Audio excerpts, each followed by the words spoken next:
We've got a Syntropic farm tour and a technical training series with Josh Anderson at his farm in Ibiza. It's a Mediterranean climate. I know you're excited now, and I can make a lot more money off of you if I just give you whatever you want.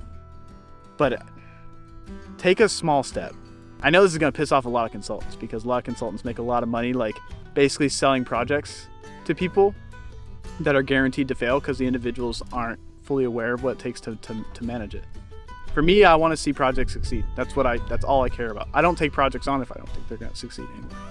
We explore his commercial agroforestry systems that combine peaches, pears, citrus, meat birds, olives, and a whole selection of support species. We'll explore the balance between diversity and support species within a commercial system, and then we'll dive into the finer details of pruning techniques, irrigation strategies, along with integrated pest management. You'll also learn why eucalyptus and other invasive weed species can be a powerful tool for regeneration in the right context, or how they can become an issue and a problem. You'll see how a mix of seedling fruit trees and grafted trees respond differently to pest pressures, and lots of other little nuggets to make your Syntropic systems even better and more successful. We'll also share technical details like canopy cycling, partial root zone drying, and other things that can optimize both fruit production and system resilience. But the realities of farming are tough. It's not all smooth sailing, and especially in a Mediterranean climate where you've got water constraints, poor soil, and tough conditions. This video is going to pull back the curtain and show you some of the brutal, harsh realities behind regenerative farming and how Josh is managing those. One of the things that frustrates me, and this is just gonna sound like a jaded, angry man, but so many of the inspirational YouTube videos that are responsible for people getting interested in this don't necessarily express this side of things. It's oh, you have a bunch of people in a community planting stuff in slow motion, all wearing clothes that don't have a single stain on them. It's frustrating because it misrepresents the reality of this work. And when people get into this and they have this idea in their brain and they spend a lot of money to try and get that idea, and then they realize oh, this is hard and things go wrong and I'm sweating and I cut myself the other day and my back hurts and I'm so tired I can barely even think. All of those parts of it aren't necessarily given the representation that I think they should, because people need to know regen ag is still ag. And as much as I love every moment of what I do, I also recognize that this is a lifestyle that'll break you. It'll break you into 1,000 little pieces, and it doesn't really ever let up. It's like waves crashing on a cliff. The waves are going to crash regardless of whether or not you want them to. So, and that's the truth of it. And it's not pretty. It's not fun. And if you can hang and you're willing to put the work in, it's the most rewarding thing you can ever possibly do. But it will break you. It'll take everything from you and then ask for more. And that's the reality. Most of what I'm telling people to do is slow down. In all honesty, I know you're excited now, and I can make a lot more money off of you if I just give you whatever you want. But take a small step and figure out if you really want this. Wait till summer. It's spring now. It's nice. Wait till it's really hot outside and you're dehydrated and you're close to it and you've been outside all day. You have ant bites. You basically feel like you're about to have a heat stroke. And then let's talk. Let's be real about this.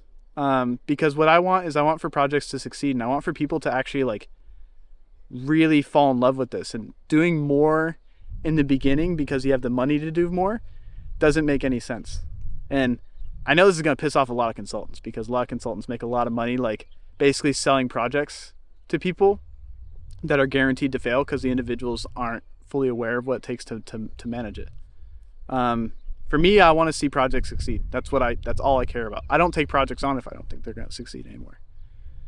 Regeneration happens patch by patch and over time, and those patches act as a nucleus for the growth of regeneration. Regeneration doesn't just happen broad scale, it happens at a small scale and expands from there. So we need to replicate. If we're mimicking natural systems, if a lot of what we're doing is biomimicry, we need to mimic that, start small and expand out from there. Both economic, if you're building a farm, starting that way is an economically viable model instead of just planting the whole property. In a fruit tree system, you can plant you can start your accumulation over the whole property, but that's still going to cost you money.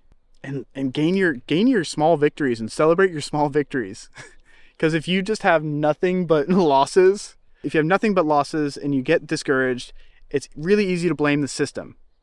It's the system's fault. Like, it's not a viable model. It's too much work. Well, you planted more than your skill set. And your skill set grows with you as the system grows, but you set yourself up for failure from the beginning. And if we talk about personal responsibility, like, there was a consultant that tried to tell you what you didn't want to hear, but you didn't listen. And you listened to the consultant that just stroked your ego and said, like, oh, we're going to plant all the things. Yeah. You can do it. You can do it. You got this. You don't stand a chance. Start small. I'm sorry. Sorry to tell you that. Love it. Super real. Thanks for keeping it real, Josh. Yeah, the world needs more of it. Pissing off consultants every day. As we should do.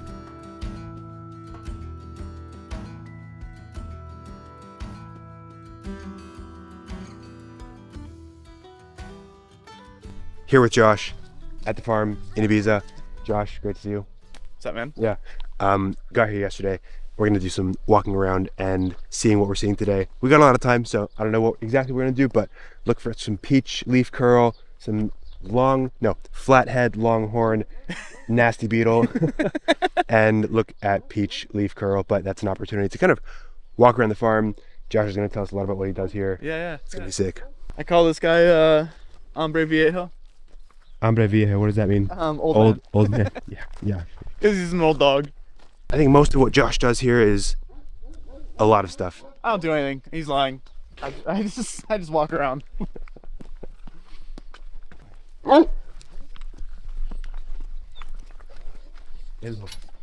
This is the oldest agroforestry on the site. I think it was planted right around 3 years ago. By you? No. I did not plant this. It was a different consultant. There's chickens integrated into the system, so this is kind of like an animal agroforestry system, which has its own unique challenges. It's fun to work within that context. It makes kind of like making improvements to the system a little bit more difficult because the chickens are integrated into the tree lines. So that's different. Yeah. So actually having them like coming in and planting seeds or putting new plants in is like kind of not an option. So you're working purely with what you have in this context, which is a little bit challenging. The rest of the property is not that way. So I can plant seeds and all that whenever I want to, but this has its own unique challenges. Beforehand, the chickens weren't integrated into the tree lines, but it was taking a really long time to move the chickens, and then like losing money. Time is money. Because you guys are selling chickens here. Yeah, we sell meat chickens here. So we made the decision to like go ahead and start fencing off essentially through the tree line, which has its own unique challenges too. Now we're moving towards that model of having the chickens in the tree lines, which chickens they're forest animals. Yeah. They're not kind of the funny thing about like pasture chickens is like chickens aren't grassland animals. They evolve from jungle fowl. Yeah. So I use the term that Misty Creek uses. Tree range. Tree range, yeah. I really like that term a lot. Yeah. I don't use it like, I always try to pay homage to them because they came up with it, obviously.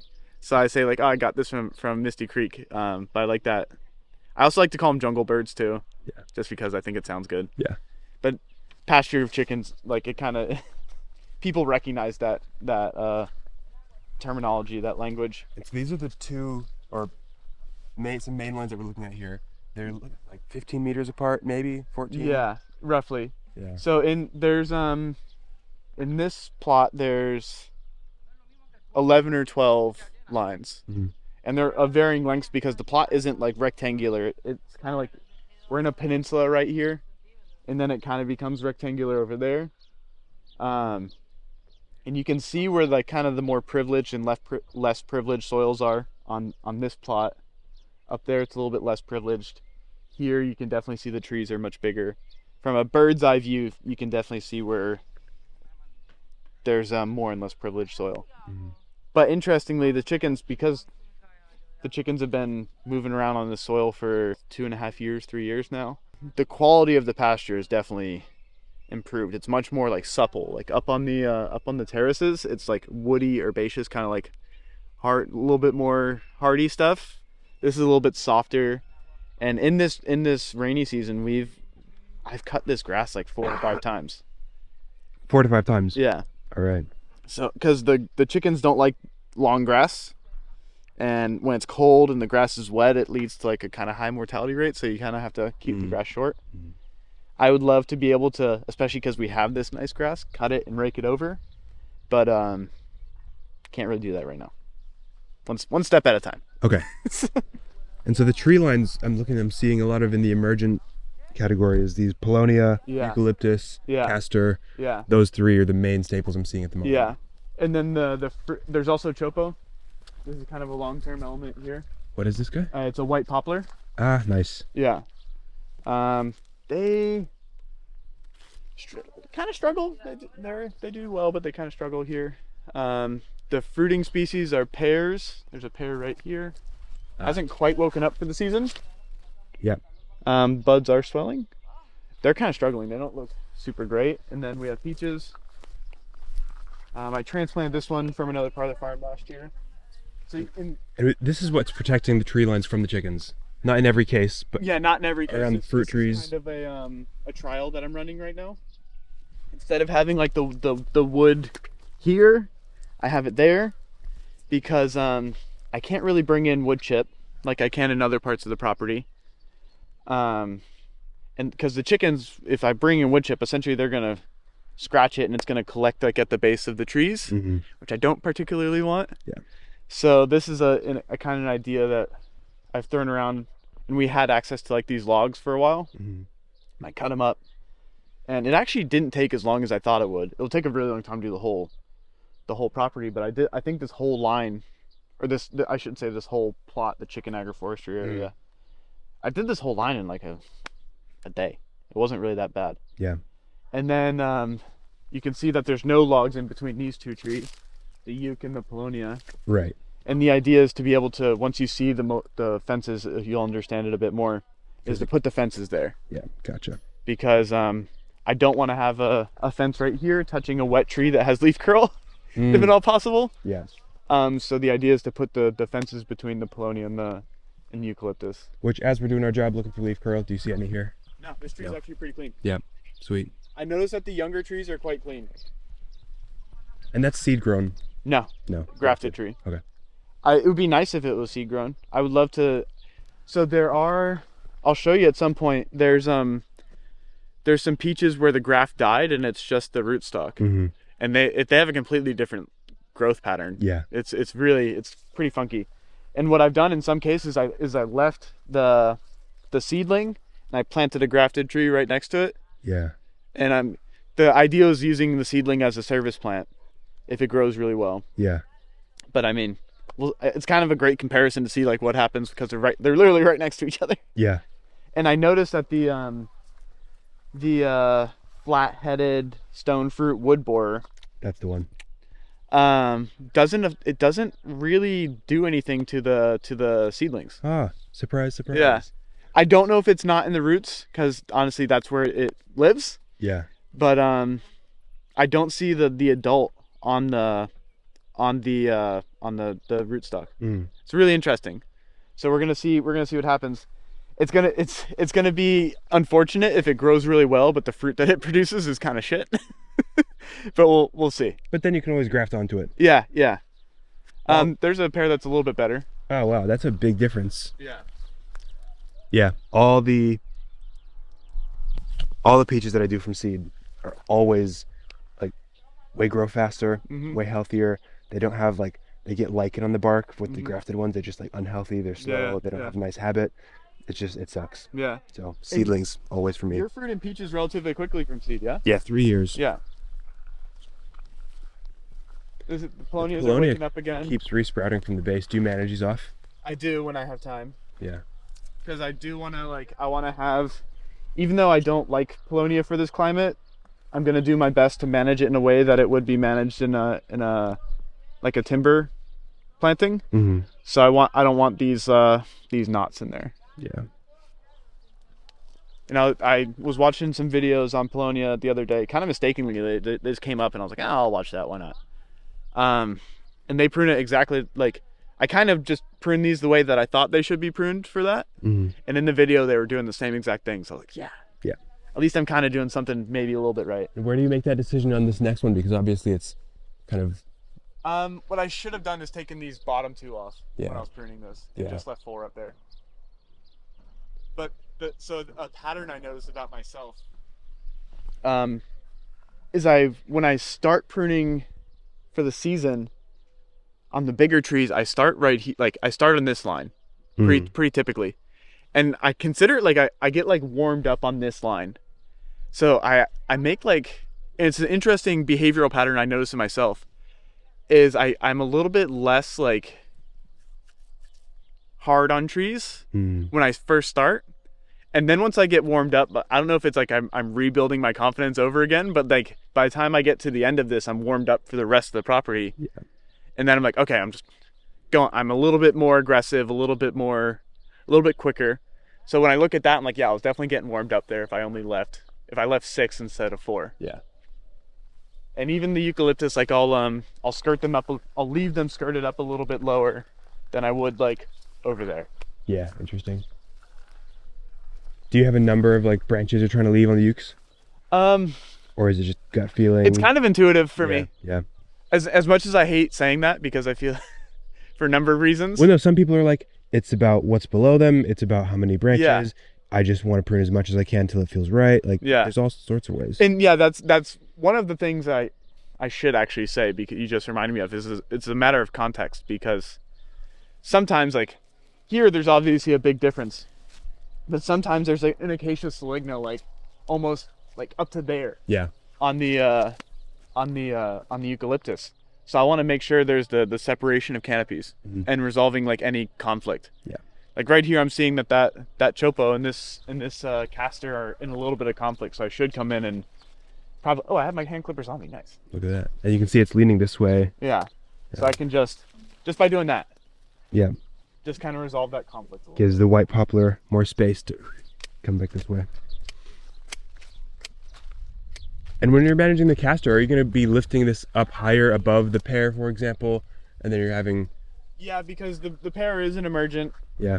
And I want it to get the sunlight that it requires. But right now they're not super in conflict with each other. I probably could just like take that off. But these pears they're kind of struggling. So I'm wondering if I should leave some shade on them, or if they're struggling because they got too much shade. That's something this summer I'm going to make some decisions on. Yeah. It's like, why are they struggling? Yeah. It also could be just because they're planted too deep. Yeah, he mentioned that in the car. He goes like a bunch of like hundreds of trees were planted like way too deep. He's having to you're having to dig around them. Yeah. Not super successful transplants. Yeah. Oh, here's an example of this is what I was talking about. This is the rootstock peach right here. Ah, yes. Super clean. Doesn't really have a completely different growth pattern, just like shooting for the sky. Super whippy. I mean, this is exactly what my seedlings look like. Has a fruit set right there. Yeah. And then what I did is I planted a grafted one right next to it. Doesn't have much leaf curl. I think I may have been a little bit aggressive with my sulfur, so it has some damage from that. But and when I say sulfur, I'm specifically talking about Jadam sulfur. Okay. So it's like it's an organic sulfur spray that I make myself. That's a very powerful tool in the tool belt. Yeah. Yeah. And it looks really cool. It looks like magical. It's like a color of red that you don't see very often. I'm excited to explore it because I know very little about it. Yeah. I'm a huge advocate for Jadam. Jadam and Korean natural farming, I'm not a huge advocate for like input-based farming. I'm more interested in process-based farming, but if you're gonna use inputs, KNF is one of the most for me, it's one of the really powerful tool to use, because it's like process-based inputs, which I think is super interesting. And where'd you learn? Did you learn online with Chris Trump? Did you like? I took a course with Chris Trump in California. Yeah. So years ago I started learning about it. Yeah. But KNF is similar to Syntropic in that like, it's like mystical in nature. There's like levels to it, and you have to like go on these like weird journey. Like I use this language because I grew up watching Lord of the Rings and reading Lord of the Rings, but you have to like go on this like journey to like find the new things. Or it's like a video game, like an RPG or whatever, role play game, where you're like, you have to go on like a quest to get the information to do the thing, and then there's like side quests along that, and it's this whole journey that you go through to gain the information. And when I like first started getting into this Syntropy and KNF, it was like Syntropy specifically. Hey, and real quick, if you want assistance with your project in particular, come hang out in the Food Forest Fellowship, where every single week I'm helping other landowners develop their projects, getting it right from the start, setting a good foundation, helping people along the way. You get a whole year of support. We're doing weekly calls. There's a ton of other behind-the-scenes trainings and content that'll help you out on your journey to skip a bunch of expensive mistakes. Food Forest Fellowship, would love to see you in there. Back to the video. All the information was in Portuguese. So you had to like watch the videos on YouTube and get the like put the subtitles on in Portuguese, take that, put it into a translator, and then like, oh, I think this is what they're getting at. Yeah. Or just watch it, not understand, and try and make like the connections. And Korean natural farming is there's videos online, but there's a lot of like bro science associated with it. So learning from Chris Trump and actually like taking the course and sitting down and being in that situation, and like just completely flooding your brain with information, like for me that it put it all into context in a way that was like really good for me. Yeah, I really enjoy those kind of learning processes of, for some people it's like overwhelming to like take a course and then like just flood your brain. For me, I absolutely adore that. That's how I learn best. Cool. Just going hard for a little bit. Hopefully this week we can see some more and get some more info from you. Yeah. Because that's super interesting. I've heard about it. I learned a little bit about it a few years ago when I was first getting into this stuff, and fully just like fell off the information gathering. Some of these trees look great. Like I'm really happy with them. That peach is beautiful. Yeah. And you're gonna keep them quite low. Like that's the target crop here, and so you're not aiming to get it high up. It's like. Yeah, I mean, in the end, the tree's probably gonna be 3-4 meters tall. Oh really? 3-4 meters? Yeah. I think. I don't have the intention of having them be like 2 meters. Yeah. I don't think it's super realistic, and two, mostly I just don't think it's super realistic to keep the tree at 2 meters. Yeah. I think it sounds cool, but the practicality of it's going to be a little bit difficult. Versus 4 meters. I think 3 is probably a little bit more realistic. Okay. But I'm not opposed to them getting up to 4 meters. Yeah. And I've seen commercial peaches in different parts of the world, and that's right around where they're keeping them. Yeah. And but I do want them to be quite wide, kind of spread out. Yeah. Because I want that sunlight into the center of the canopy. I want that airflow, because the leaf curl is a big issue here, and some people just say like don't plant peaches because here they call it leprosy, but they're like don't plant it because of leprosy. Yeah. So it's interesting to try and deal with that. And like I said, I didn't plant this system, so I'm kind of coming in trying to like work with the conditions that are presented to me. And so the conditions were aiming towards emergent pear, medium peach, and spore species. Yeah. And really, for me, I mean, I could justify it that the long-term element in here is pear, but for me, I would prefer if this is a row based in pear or a row based in peach. That's super interesting. Yeah. Yeah, we'll talk more about that, because even the simplicity of what appears of like, it's simple, pear, peach. But now you're like, I want more simple. Yeah. I want pears and then peach. Yeah. And that has to do with delegation of tasks. That's purely like farm nerd stuff. Like in terms of having people do any work in here, because I don't want to be the one that does all the work. I want to be able to train people to do the work. And just adding one more element makes it like a little bit more difficult, which adds that much more of a percentage or that much higher of a likelihood of something getting messed up in the management if I'm not the one doing it. I planted an agroforestry system over there, purely based in olives, and you can see like it's a kind of a different thing. It's not perfect. there's successional gaps. I just put in a bunch of seed bombs a few weeks ago, myself and some volunteers, and so I'm not claiming that that's the perfect system, and I'll never claim any of that. But my goal is to have scalable, manageable systems by someone that's not me. And who's also not like an agroforestry savant. Yeah. What I would like That's is... what you are. Like...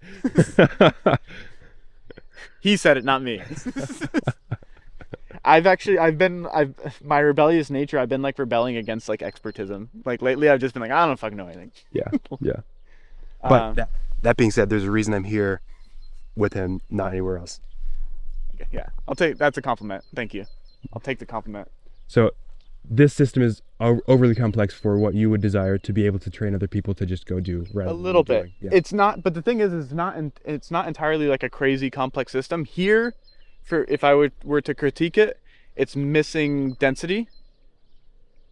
Like there's a eucalyptus every 4 meters, 5 meters. Mm-hmm. To me, that's not enough.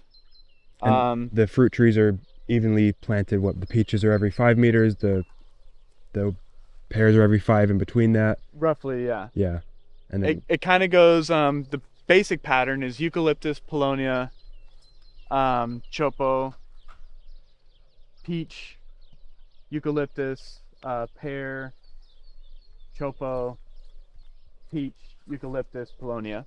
It kind of like repeats that over and over again. Which is the thing on paper, it's like, sounds great. But the thing with having eucalyptus spread out so far apart is there's like really no wiggle room. You're forced into having the eucalyptus there, as opposed to if you have more, the ones that don't do well, or they're as things grow, they're kind of too close. You can kind of thin them out.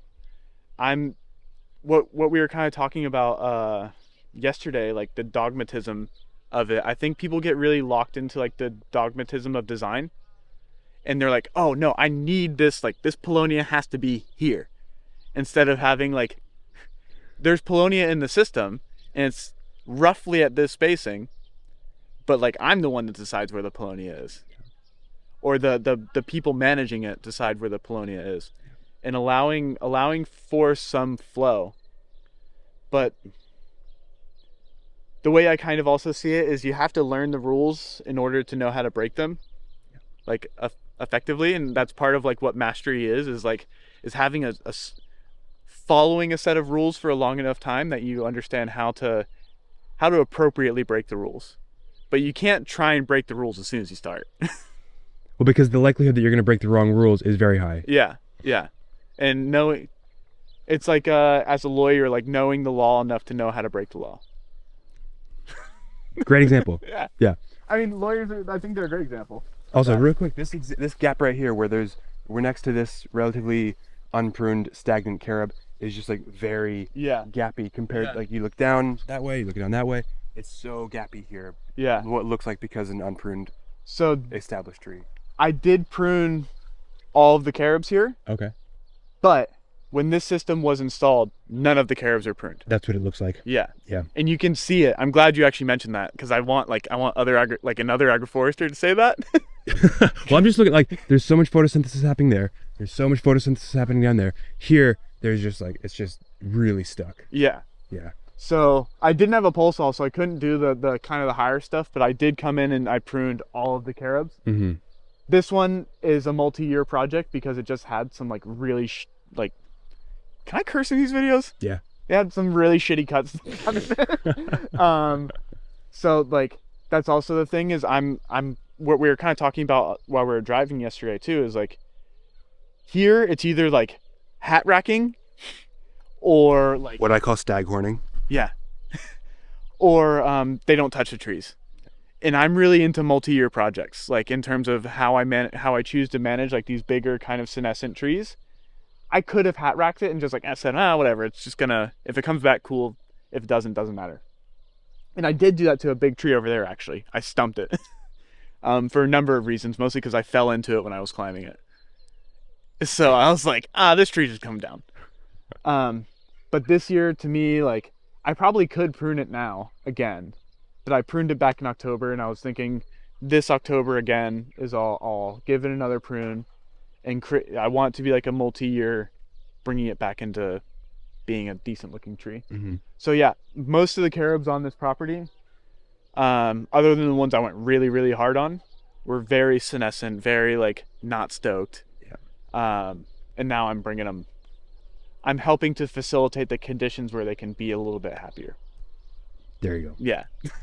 But this is highlighting the importance, right? He's already pruned the tree, he's already done its service, but because it wasn't done at the time of installation, it's holding that whole like 10 meter stretch of the system back. So just do the work, prune the big trees around your system as you're doing the implementation, because these areas now look beautiful again. Polonia's going off, Ukes growing, Castors thriving. Some acacia? No, some... This is Lucana. Lucana, yeah. I forget that Lucana's in the system, actually. Well, it's the first one I've seen so far. They're not super... I think they were put in as seed bombs, but the seed bombs didn't particularly do well. I'm going to treat those like a pollard. I think that's my goal for them. Mostly because I just like the idea of pollarding Lucanas. I think they turn into really beautiful trees when you do that. Our leprosy. That's the leprosy, that's the leaf curl. And you can see here, actually, kind of what I've chosen to do. And I don't know if this was the original goal of the person that consulted for this project. But the system currently doesn't produce enough organic matter to mulch all of it. So what I'm doing is I'm taking the organic matter and I'm basically concentrating it around the fruit trees. So I can't universally mulch, I have to concentrate.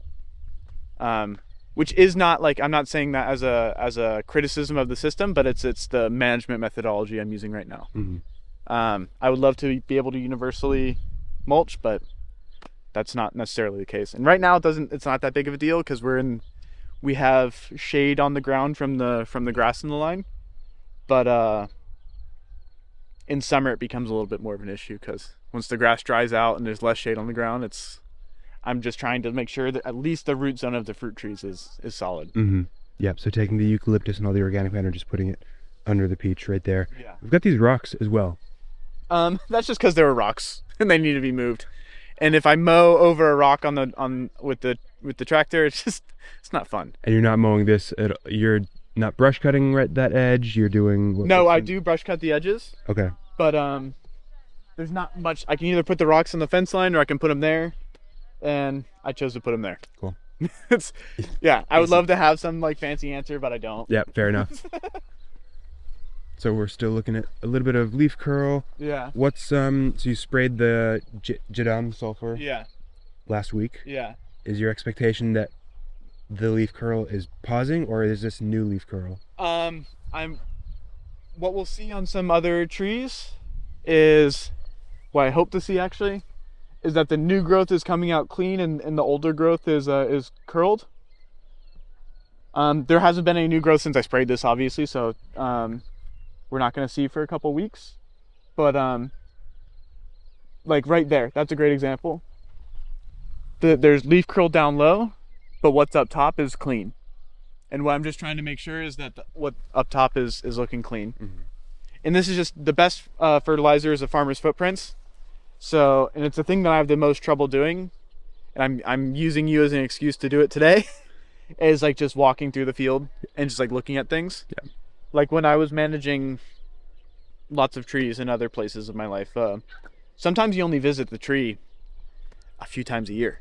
You see that tree a few times a year because you got so much other stuff to do. And with this system, you get much more interaction, but sometimes I don't take the time just to look at them. And with two kind of issues that we're dealing with, peach leaf curl and capnotus, the stone fruit woodborer, you need to look at your trees like a lot. So that's something I'm working on as a professional. Taking walks. Yeah. Professional walks. Yeah, they're professional walks. We do have fruit set. Obviously the leprosy is reducing that, but these trees are only 3 years in the ground, so I can't expect too much from them right now. And to me, like, pests and disease are considered agents for the optimization of life processes.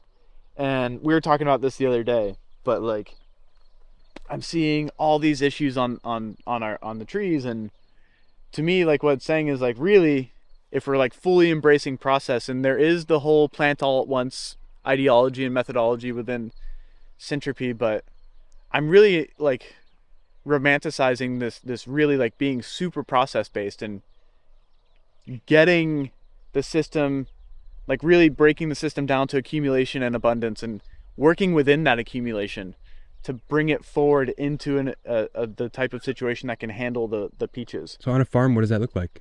Because, you know, that's one of the golden questions. Like how do you do that in an economically viable manner? And I'm not going to pretend to have that answer. It's something that I'm constantly grappling with, especially in this kind of situation where a lot of trees are planted out all at one time. To me, I would put that on a 10-year time scale. Instead of having it be like, we're gonna plant the whole property in a year. It's like, no, we're gonna take 10 years to plant the property. And if you do kind of like what you kind of champion is like planting out, I think you use the terminology of planting globally, of like you plant your accumulation across the whole system. That gives you an opportunity. By the time you get to year 10 and you're bringing that down, you have essentially, you went through an accumulation system. And then you're building off of that abundance. So I think lengthening your timescales and like embracing process, I think like the way that Misty Creek does their Brussels sprouts is a great example. Like they're accumulating that material, they're growing Brussels sprouts. I don't know if they're growing the Brussels sprouts in the same line over and over again. You might be able to answer that, I have no idea. They will do them more than just once in the same line, yeah. But you're accumulating all that organic material into that space. There's nothing to stop you if it fits your context after you've grown your Brussels sprouts and you still have all that fertility. The Brussels sprouts aren't robbing at all. You create a great situation to plant trees in eventually. So you've accumulated, and then you could plant trees. And that accumulation is driving an income also. And so what they'll do is they'll send the chickens through that row. If they know they're doing Brussels, they'll send them like multiple times. Yeah. Cows, sun hemp, grow the sun hemp, and then cut the sun hemp, and there's a few other things in that mix with the Mombasa, and make a big pile in the middle and plant Brussels on either side, and then keep mulching with the Mombasa from the outside edge. Beautiful. And to me, there's nothing to stop you from planting trees after that, if it fits your context. It doesn't in theirs, obviously, right? But if it fits your context, like you just created a great accumulation, and there's nothing to stop you from continuing to accumulate and planting trees there. And you're driving an income. I think there's potential for something like that. Yeah. I'm always one to admit I don't know what the fuck I'm talking about. Oh, so this is Acacia saligna here. Ah, yes, here we go. And what I think is worth mentioning, and in the another agroforestry system, there's some good examples. Like this is eucalyptus from like a nursery start, and this obviously is not one of the better eucalyptus we have in the system, but this is Acacia saligna, most likely from seed. I mean, they hold a different strata. That's emergent. I'm pretty convinced that's high. But the eucalyptus being emergent. Yeah. The eucalyptus. Thank you for clarifying. The eucalyptus is emergent. I'm pretty convinced the acacia is a high strata. Breaking down to like the 4 basics. I did a big prune on this tree. Yeah, we can see that. So years ago it was basically hat racked. Yeah. And then it hadn't been really managed super well since then. And I came in and I cleaned out the center of the tree. And this is a carob. Yeah. Oh, that's old. Yeah. And this peach right here is like kind of a banger. Humping. It's like these leaves are as big as my palm. Like super clean. Doesn't really have any issues. Like there's no leaf curl on it. And look at that, happy fruiting, and like fully like a very medium strata in relation to that carob. Yeah, it does have some aphids on this leaf, but like other than that, it's fine. That's another thing with these trees is they get aphids like a motherfucker. The peaches. Yeah. You can see the uke just like full leaning at almost like a 40-degree angle away from. Because there was a fat branch. This branch is actually still tied up in there. I haven't been able to get it down. One that I cut right there, I had some trouble getting it out. Ah, yes. There was just like branches that's like coming out on top of the uke. Yeah. And the way the system was planted, like there was some carobs that they put a uke like right at the base of, so the uke is growing like up through the tree, and it's a bit of a weird thing. I'm trying to decide, do I take the uke out or do I try and like open up a hole in the carob? I saw a lot of that at Mark's place with the oaks, because he has existing cork and home oaks. Yeah. And his ukes are just popping right through. Yeah. Yeah. So there are some areas, this isn't a great example here, but the way I use the brush cutter here is I cut, and I use it like a gas-powered sickle, essentially, or scythe, gas-powered scythe. And I cut and I throw the material onto the tree line.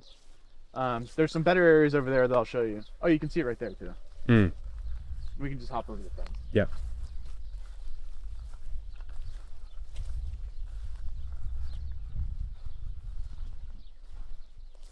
There's a fig. Yeah, so there's some legacy figs here too. Some older ones. This wasn't planted. There was a big fig tree here that got cut down. Oh, gotcha. And this is just growing back. Okay.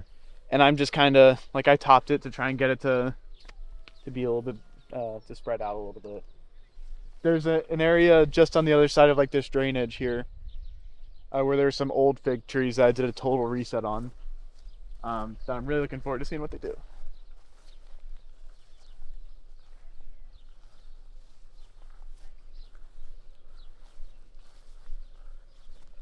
This is this uke here. It was a bit wonky. Yeah, you can see It kind of tried to do like a double leader thing, so I took it, and I kind of like this little like. It's obviously not a foothold for when you climb it. Yeah. And these trees are at like the awkward age where you can't quite throw a ladder up in them yet. No. But they're kind of getting too tall to keep limbing them up. Really? Well, for the shitty ladder I have here. You gotta get a pole printer. I have one, but it's not very good. Like the secateurs on the end? One. Yeah. Interesting. Okay. Yeah. I'm really looking forward to being able to throw a ladder in these trees. Yeah. This one can almost like. Yeah, that one's close. Yeah. Just gotta put the ladder like right at the base. So there's no pressure on it. There's it's actually in New Zealand, by the way. There's a forestry ladder company. A curved one. It's like it's super cool. I really want to get one of those. I don't know if they ship to Europe.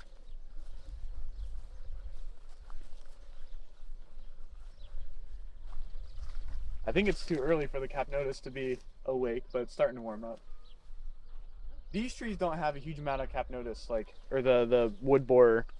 Flat-headed stone fruit woodborer. Yeah. Fourth time got it. Yeah. I think it's actually because of the chickens. I think the chickens might eat the adults when they land on the ground. Another helpful reason to have chickens inside of the lines. Yeah. Which is super interesting. I'm excited to kind of like see what that actually looks like, having chickens inside of the lines, the tree lines of the agroforestry. Yeah, we have some chickens out over here, so you'll get to see them. So I pruned all of these carobs, and actually, this area, the trees are still a little bit senesced. They're not as good as they could be, but they're just now putting on new growth for the year. They kind of dropped their old leaves, so they look particularly not great now, but they look a lot better than they did when I first got here.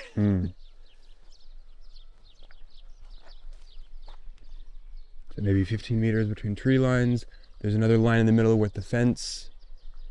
Same here. I'm a little bit embarrassed by my fence line, so. So don't talk about it.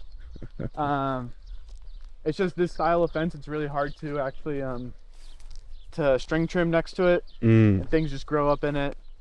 And in Spain, no one really cares about that, but because I'm from the U.S., I'm a little bit embarrassed by it. You like nice fence lines? I've worked with a lot of old farmers, and they would see this and just not be stoked with me, but it's okay. That's what I tell myself. So here is kind of what I was talking about before, is the way I use the brush cutter. I cut about 1 meter to 1.5 meters. I take that material and I accumulate it here, and it's not amazing. It's not like what it would be if I got to use the whole space, but it's what I can do. And the goal is to have as much of the tree line covered for summer as I possibly can. That's been one of my goals for the winter while we have herbaceous growth. And while I'm doing a lot of pruning anyways, it's just to get as much of the tree line as I can covered, focusing on the fruit trees. When you're managing in these tree lines, how much attention are you giving to Capina selectiva, selective weeding? Are you pulling species out of the tree lines? Like the star thistle I kind of do, but no. Here specifically, the chickens do a lot of that. The disturbance from the chickens, they do more of it than sometimes I want them to. In the system I have over there, the system I planted over there, yeah, I've been doing quite a bit of selective weeding because, well, one, I was putting in seed bombs, so I was kind of forced into doing it. And there's just, over there, there's a really great opportunity for it. Here, so for me, this property is broken down into, like, I see it as a macroorganism, but within that macroorganism, there's cells. This is one of them. Like that area over there where the olive agroforestry is a cell. So this is like an organism with the cells being within that. Yeah, and each one of them, as much as I want to be able to manage all of them in the same way, it's just on this property it's not possible. In that they all have their unique like things. Like in the terraces, I cannot bring in wood chip mulch ever again. Over there, in what I call higueras viejas, like I could bring in wood chip mulch, and I have been. You'll see. There's an area like where we have some papayas planted. I can bring in wood chip mulch there. It's pretty easy. So I can use those methodologies, but the idea of having a universally applicable methodology on this property, it's just not going to be the thing. It's not like a big flat piece of land. There's unique challenges. So that's why I say it's a macroorganism in itself, but there's different cells that have different ways that you go about facilitating their life processes. Yeah, that's just makes sense. Nature of the game. Makes super sense. Yeah. There are also areas that I don't weed my tree lines. That's the short way of saying what you just said. Yeah. I've got areas that I also don't weed my tree lines. And I mean, you can see in here, it's just like full grassed out. But in a couple months, this is all gonna brown out. Mm-hmm. So I mean, it's just gonna be like kind of I don't like that it's oxidized, and I want it to be pressed down and touching the soil. Mm-hmm. I'm hoping the chickens will do it. Yeah. And I can't be a perfectionist, because if I am, nothing here is gonna get done. That's one that I grapple a lot with, is like weeding the tree lines, especially as like, man, you're just pulling out species and making bare soil. Like, to me, that doesn't feel right.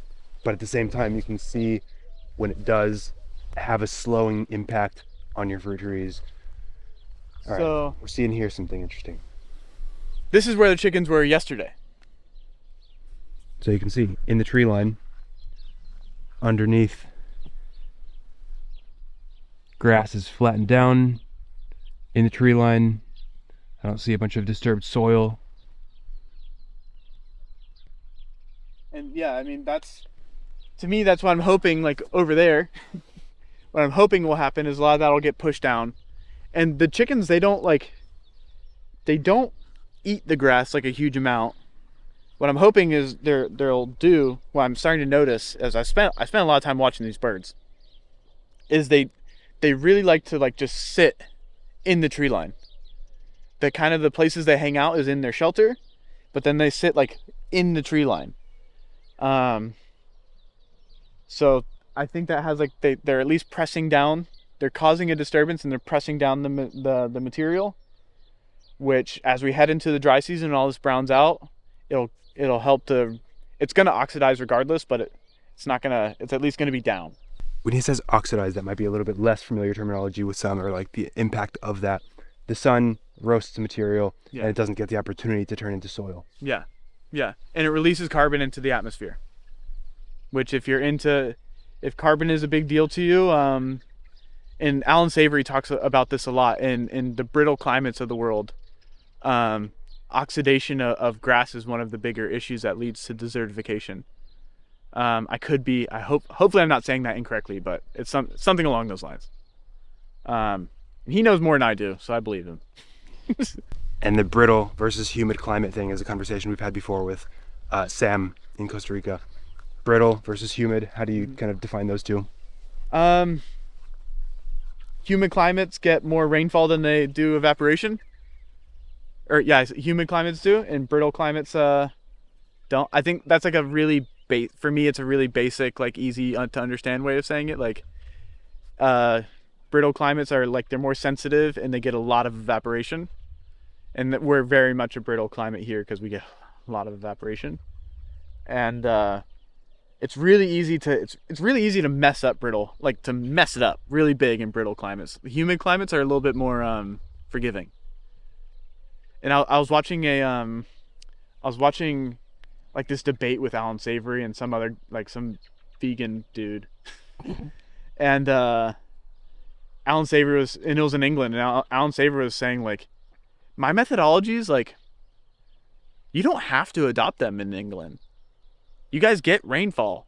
Like, most of your grass doesn't oxidize. Like, what I'm talking about is really for like a lot of the brittle climates. Like, my methodologies, they work. They're gonna work in your climate great. They're gonna improve your pastures. They're gonna do all things. But like in sub-Saharan Africa and the Mediterranean climates, like in those brittle climates, like it's really important to adopt this methodology because it's preventing that oxidation, which is a big deal. It's just releasing carbon like right into the atmosphere. Yeah. So we're at the chickens. We got some lovely fences here that are just put together with a little rebar bend. Yeah, I've never actually seen this style of fencing system until I came to Spain. Yeah, because there's 1, 2, 3, 4. Yeah, 4 panels just like laid with each other. Yeah. Connecting the midlines between the tree lines. Yeah. And so the tree line is directly in the middle of the 2 caravan sets. And this system has its pros and cons. One being that if you accumulate one of the cons being if you accumulate too much material in your tree line, you can't put these fences down because they're not flexible in these certain spots where you're putting the fence. Yeah. So what'll happen is like the fence will go like this, and then chickens can get underneath it. So I think if any advice I can offer to any individuals, if you're thinking about integrating animals and developing a fencing system within Syntropic, within Successional agroforestry, really take into account like your fencing system, because it really matters. And if you can't accumulate organic material in your tree line, that's like a major design issue that needs to be addressed. And kind of how we're trying to do it here is this fence is kind of not in the super appropriate place, but it's better than where other places it could be. What makes you say that? There's a peach right there. And the fence probably should be like right there, because walking next to this peach when it's wet is how the leprosy spreads. Gotcha. And I would absolutely with my whole heart love to just say like, oh, the agroforestry solves all the problems. I would love to just be able to like break it down super simple, like, oh, it's just gonna solve all your problems. You don't gotta worry about leprosy. It's just gonna all magically go away. And I think if this was in an abundant system, and if everything was done in like a very specific way, and there's a lot of ifs, a lot of asterisks next to this, I do not think peach leaf curl would be a thing. I am a proponent for healthy plants don't get pests and disease. But the reality of this system in this context is we're not in an abundant system. And like we don't get a lot of rain, and our water isn't the highest quality. So there's a lot of things that lead to us having the issues that we're having, long story short. And I would love, like I said, I would love to like live in a fantasy world where the agroforestry is going to solve all the problems, but that's not where we are here. And we have to be a little bit realistic with our approach. And that's me being like a jaded man. He's seen enough projects. Yeah, but These are the chickens. I don't remember how many are in here right now. These are, I think, 8 weeks old. They'll be out in the field for another 8 weeks or 7 weeks or 6 to 8 weeks or something like that. And so we got the 3 troughs in the middle. We've Yeah. got a pretty lightweight looking structure on wheels with 3, I don't know if they're connected, but there's 3 little train carts. Yeah. 1, 2, 3. And I want to emphasize, I'm not the chicken guy. So I can like give you the basic explanation, but Cool. not him. Yeah. I've done egg layers. You're not that guy, pal. Yeah. And I accept that I'm not that guy. I'm not going to pretend like, oh, I'm an expert in all agricultural methodology. No. I've done egg layers. I've done a lot of animals, but I've not done meat chickens. That's a whole other side of the business that I'm not the guy for. You're the tree guy. Yeah. I know my role. Here's another rootstock right here. Yeah. I like those growth habits, and then it opens up around this height soon. And I think I love these side-by-sides personally. Yeah, having the grafted one and Yeah. the seed-grown one. Yeah. And if the fruit is good on the rootstock, then that's what I'm gonna do. Let's go. And so this is yesterday's chicken manuring. Yeah. Yeah, getting manure in the lines. I do see some irrigation in there, so we haven't really spoke about that. What's the deal with the irrigation in the lines? This is an irrigated system. I don't consider it to have been designed to be not irrigated. I am this season going to be reducing the irrigation a lot compared to what it's been in the past. And I think there are systems that could be designed for non-irrigation here, but there would need to be a really high percentage of cactus in them, and like in plants that hold their water in a gel form, and that you've talked about, and we both talked about it, like that utilize CAM photosynthesis more than anything. And C4s and CAMs and all those, like they're really drought tolerant species. Like Paulownia. If I turn the irrigation off, this Paulownia is just gonna fucking can't. Yeah. They turn into tissue paper. The leaves they wilt really fast. So, and the thing is, I might just take them out because I'm probably gonna practice what's called partial root zone drying. Tell me about that. I haven't heard of it. So I'll pull maybe the irrigation lines will come out to here where my foot is instead of being like right up in there. So maybe 75 centimeters off, half meter off. Yeah. And I'll use one irrigation line for like 2 weeks, and then I'll use another irrigation line for another 2 weeks. So one side will dry out, and then another side will dry out. Interesting. And that's a methodology used to encourage like really strong roots. And where does that come from? I learned about it through olive production. Okay. My goal for olives is to irrigate as little as possible. That's what I'm really interested in, because I want those really high polyphenols. I want like a really strong, powerful oil content. And that comes from less irrigation. Yeah. It's like I'll bring it back to mangoes because I like mangoes. Or actually fruit, and like a peach even. If you're irrigating all the way through the fruit cycle, you're filling that fruit with sugar or with water. And you can always tell like someone who's just trying to get weight out of their fruit. When they sell by the kilo, they want to have a big watery fruit. What I really want is I would prefer to have a smaller, more concentrated fruit. Because what I want to do is I want to concentrate those flavor profiles, so it's like an entire experience that you're having on your taste buds. It's like this. It's like, would you rather have a shot glass of like nice whole milk, or that same shot glass poured in the glass, filled the rest with water? Yeah, yeah. Like, give me the shot glass every time. Yeah, exactly. The whole point is to concentrate those flavors, because most people don't really have trained palates anymore, but fruit is like this incredible pleasurable experience, and eating fruit is one of the ways that we fulfill our function.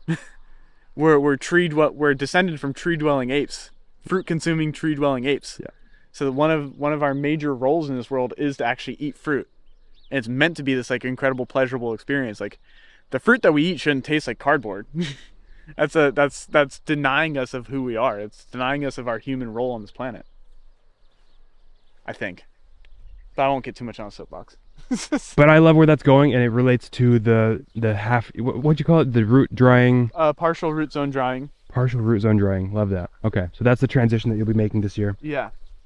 And ultimately one day I would love to replace so these irrigation lines, they have an emitter, like I think every third of a meter. I would like to just put emitters on the fruit trees, or just on the outside edges of the I see a number of people go in that direction. Yeah. Yeah.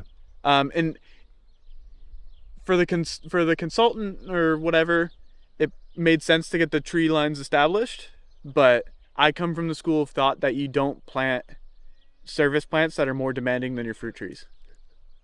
So if you have to irrigate your service plants, you lost the plot. I'm laughing behind the camera. Like if you have to water your support species, you pick the wrong ones. Hey. You're doing a good job. Carob in the tree line, interesting. Yeah, that's just seedling. Yep. I didn't necessarily plant it. It probably just came from one of these trees. But you can see here, just like trying to accumulate that grass as much as I can into here. It's not a lot, but it's just something to get us over through summer. Yeah. I would love to be able to have like fucking a huge amount of grass. Stacks of it, yeah. Would you guys consider doing cover crops in between instead of grass? Thing is, you can't establish them. The chickens are on essentially. This is what we're in is one section of the chickens. How big is this section that we just kind of are walking through here? You essentially get 20 moves. Okay. So there's 20 days of rest. Yeah. I mean, I know about pasture management. I know less about chickens, meat chickens. I would like to see more rest on the pasture, personally. It's my personal opinion. So getting more, kind of, instead of moving every day, maybe every other day or something like that. And then potentially cover crops, but the chickens just move through the system so quick, and there's so much disturbance that you can't. And then honestly, with you have to keep your grass cropped a little bit short, especially in the winter, because when the chickens get wet, they get cold, and then they don't do very well. They're not very happy. So that's a downside of having the chickens in the system. To me, like, also if I was to embrace process as much as I possibly can, the system being a few years older would probably help a lot. So waiting, because this system is how old? 3 years old. Roughly 3 years old. Yeah.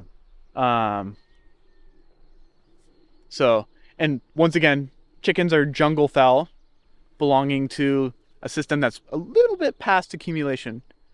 So having them in their appropriate place and time, I think is, and this is kind of the difference between philosophy and business. I mean, there's philosophy in business and there's a philosophy to business, but chickens are kind of the thing that supports the farm right now. We need them to be operating in here. You can't just not this is the place where they are. So either chickens would need to go, if you wanted to get the chickens in the right place and time and space, it would have to be worked in a very specific way to make that actually feasible. But are chickens the farm's main business? Is that the main income for the farm? Right now, yeah. We did have like a market garden, but it financially wasn't working out for us. And there's no fruit in production right now. Eventually there will be. So the chickens are the main source of income, and we're the only suppliers of organic pasture raised chickens on the island. Yeah. Right now. Just no one else seems to want to try it. It's difficult, and there's so much bureaucracy in Spain, so it's not an easy thing to pursue. Raising animals in general is not an easy thing to pursue. Yeah. In not only in Spain but in the Balearic, because the Balearic has its own. What is that? The island chain that we're in. Okay. Is the Balearic Islands. Okay. So and it includes Ibiza, Formentera, Mallorca, and Menorca. Well, that's been a great tour, great walk around of the first system. Now we'll go over here to the olives. Ah, olives. Let's go.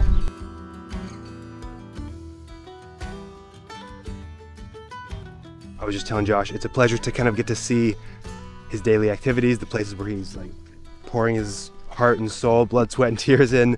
It's a big pleasure because I've been admiring his work for a long time before he's been here. He's a great practitioner, and so it's cool to see. Thank you for sharing. Yeah. We're at the olive system. Yeah. This is younger. You planted this system? Yeah. Okay. Yeah. Cool. His baby. Let's see. So context. Always. This is a system that's kind of meant to be. The goal is to make myself redundant in. So I want to be able to delegate tasks. So I wanted it to be a relatively simple system while still having like some density to it. My goal for the first season, or for the first year, this is a 1-year-old system, or 1 year and 3 months, roughly. Within that first year, I wanted to produce enough mulch to at least do the olives. I was able, when I planted this system, I had enough biomass available in the form of wood chip that I can get a solid amount of organic matter down. But I wanted to be able to get more organic matter specifically on the olives. So I'm kind of robbing the system to make sure the olives. And you planted olives as the main crop Yeah. of the system and not a whole lot of other The only fruit complexity. tree in here is olives. Okay. Is that a mulberry over there? Yes. So you just lied. They're a service plant. They're a service plant for me. The only fruit tree I intend on producing fruit off of. Yeah. And Sorry, actually, couldn't help myself. when I planted this, I didn't know I had mulberries. How funny. For me, because they were all dormant, and I thought they were the way the trees were stored was not ideal, and they're all like clumped together in this like weird. It was like it wanted to be a root pruning bed, but there's nothing to prune. It was just fucking closed. Oh, lovely. Yeah. So it was like and they're all dormant. I was like, oh, I just have a bunch of chopos. Cool. So in my mind, they were all poplars. Gotcha. And then when I started pulling them apart, I was like, oh, these have orange roots. These are mulberries. Yeah. And so the it's not super consistent. Sometimes it's a mulberry, sometimes it's a chopo. Okay.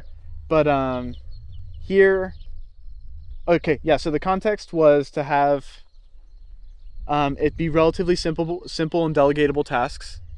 Was to produce enough organic material to mulch the olives in the first year, and to use the trees that were kind of already here in a nursery. We bought in more eucalyptus, but there wasn't money to buy much more else. And then I had 7 days to plant the system. So 7 days to move all the organic material, get it raked, get the trees planted, run the irrigation. And how big is the area and how close are the tree lines? They kind of vary, but it's about a hectare. Okay. There's, when I planted, roughly, I think it was 1,300 trees. I put 85% of them in the ground myself. I moved all the organic material myself. I did all of the irrigation myself. And then I put in like buckets and buckets and buckets of seeds, like so much seed. I spent a lot of time collecting seed. Yeah. Of things like the castor oil. I collected a lot of China berry seed, Melia. I think like one sprouted. I collected a lot. Yeah. They didn't do super well. A lot of pistachio lentiscus. Mm-hmm. And actually, until I was doing some selective weeding in here to put more seed bombs in, I was like, man, I guess none of that pistachio lentiscus grew. But they're just really small. And what I think I'm learning about pistachio lentiscus is it's a really interesting like transition species from grassland to forest. In the same way that castor is kind of a transition species, the way like the conditions that I've seen the pistachio lentiscus growing in here is it's growing underneath like complete shade grass, and it's totally fine. Like they're total, like they're little bangers. Yeah. They're just waiting for the time for them to just be like, okay, now I grow. It's cool. Yeah. So I'm actually really excited to see that they're growing and doing pretty well. Yeah, so we'll just kind of walk in here. Cool. And it looks like maybe 5-6 meters between tree lines in this area, but yeah, you say it varies. Oh yeah. That's the question you asked that I didn't answer. It does vary. It's like 5-6 meters between tree lines, about 5 meters between olives. 5 meters between. Oh, cool. That was my next question. So between the kind of target crops of the olives, 5 meters, and that did work. You had enough organic material in the first year to cover the olives. Yeah. Cool. Yeah. So one of my first contextual things that I really wanted worked.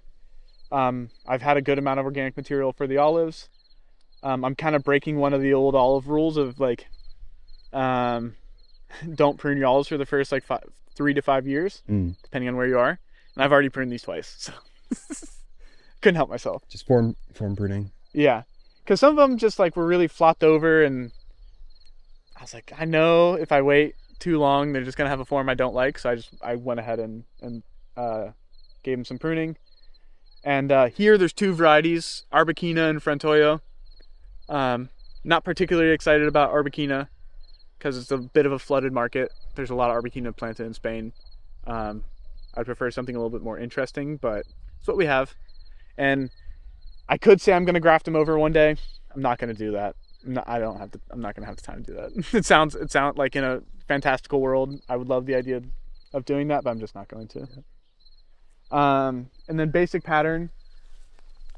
And this will change a little bit because a bunch of seed bombs are in there now. But you have your olive.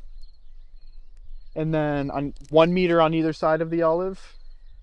Well, you have your olive, and then a 0.5 meter out. There should be one there, but it died. There's a eucalyptus. Or an acacia.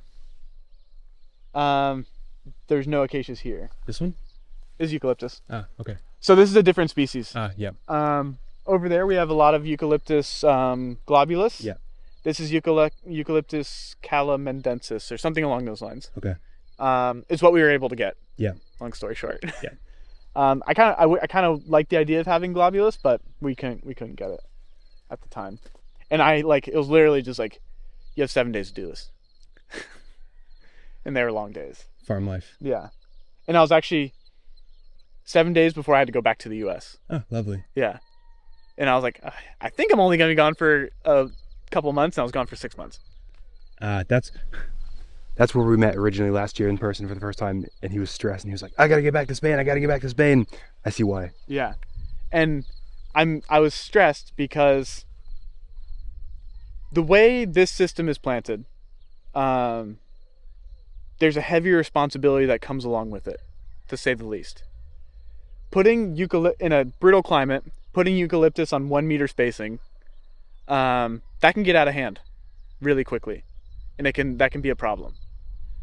So I would not suggest anyone to do this unless they were skilled, unless they knew what they were doing. Long story short, because if these aren't managed, this can turn into a pretty major water pump to the sky. And if they are managed, they can be one of the most regenerative things you can possibly do. When you say water pump to the sky, can you elaborate on that? Because that makes sense to me, but the average person. Yeah. If this doesn't get managed, it can turn into, and many forestry plantings or many orchards are this way. They're monostrata. So they don't have the syntropic, I'll use the term magnitude, but that's not it. Nature of accumulating water to themselves. They basically become water pumps to the sky. And when you irrigate, not only does the irrigation just evaporate off the ground, but the tree takes it up and it evaporates through transpiration, evapotranspiration. And big word, evapotranspiration. All right, evaporation, as in water on the ground, it gets hot, goes in the sky, but through transpiration, so the way that you sweat. So trees are sweating and losing water, where in this monostrata, right, single strata, emergent, just dominated eucalyptus forest, versus a managed agroforestry system where you have not just a density of canopies, but it's managed. You have space between. Yeah. They're all optimized, doing their photosynthesis. Instead of losing water, it's bringing water in. It's accumulating water. Yeah. And eucalyptus are incredible because they have the powerful root system that they have. And when utilized appropriately, they can facilitate a process called hydraulic distribution. So they pull up water from deeper parts of the soil and they make it available to trees around them. If they're not managed, that can get out of hand really quickly. and that can lead to some issues.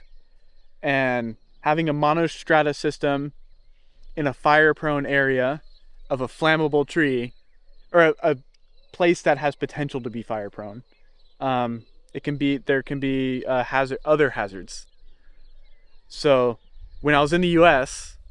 and I was thinking like, oh, what if this like whole visa thing like doesn't work out? Like, oh my gosh, what's gonna happen? One of the things I was thinking about is what I did was like I planted this thing that could cause issues in the future. Like I need to be able to manage this. So that's the big thing what I'm talking about is like this is many of these systems that we're planting, their responsibilities. And we've had this conversation in the past back in Florida, like if you're not there to manage them, it's like a child that punishes you. Like when you ignore your child and they just start crying loud. Like I don't have a kid, but this is what I'm guessing. Or like when you do something to a person, they spitefully like take revenge upon you. Or you don't change your oil in your car. Yeah. And it just gets angrier and angrier. It's not my car.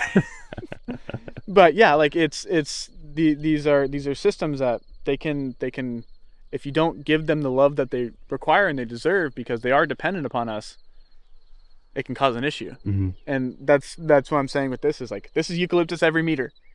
That's a bit of in a couple of years that's going to be a lot. Mm-hmm.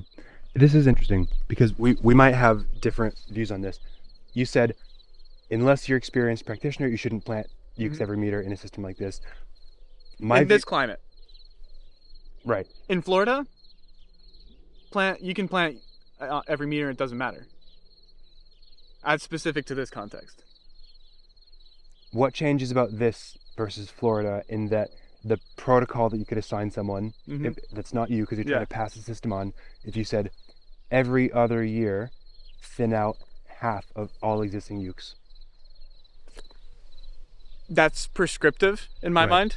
Yeah, we spoke about this yesterday. Yeah, because it's fluid in its nature. Yeah, in that like, I intend on taking this eucalyptus out.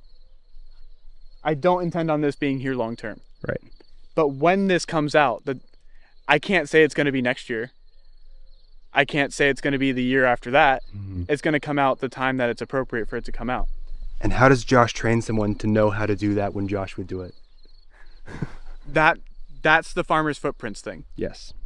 And that comes down to me, like, I will never escape walking this property. But what I can escape is me being the one that cuts the tree. So if it comes down to it, it's like, I come here, flag the tree, tell Emilio to come cut it. Or like if we're doing a thinning, it's like I flag the trees, but I'm not the one that cuts them. Yeah. And like, I'm not the one that, right now I'm the one obviously, but like, I'm not the one that pulls them up to 4 meters. Yeah. The goal is for it to be trainable. Mm-hmm. And to be, for me to just be like, because I have so much other stuff to do, is for me to be able to go do other things. Yeah.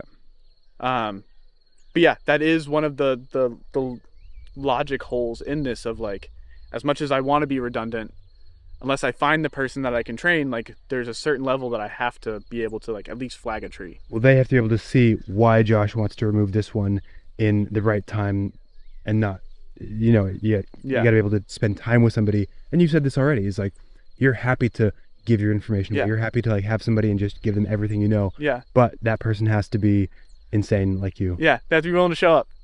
Which is what that means. Yeah. And I want to emphasize this and stare right in the camera. If you're out there, I'll give it all to you. Yeah, just show up. You got to be crazy like Josh. Yeah. But to circle back to the pattern,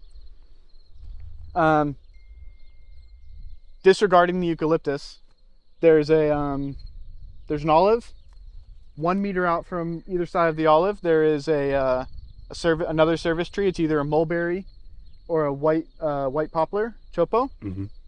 And then this is purely because I didn't have as much planting material as I would like to have. Mm-hmm. In a perfect world, there would be a lot more of these. Okay. But roughly 2 meters out from an olive is an agave. Okay.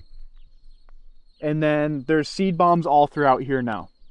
With the agave. Yeah. Okay. With the agaves, but also with other. I see the Pistachio lentiscus. I see another agave, and then we have another eucalyptus, which means support mulberry, and then olive 2 meters from that.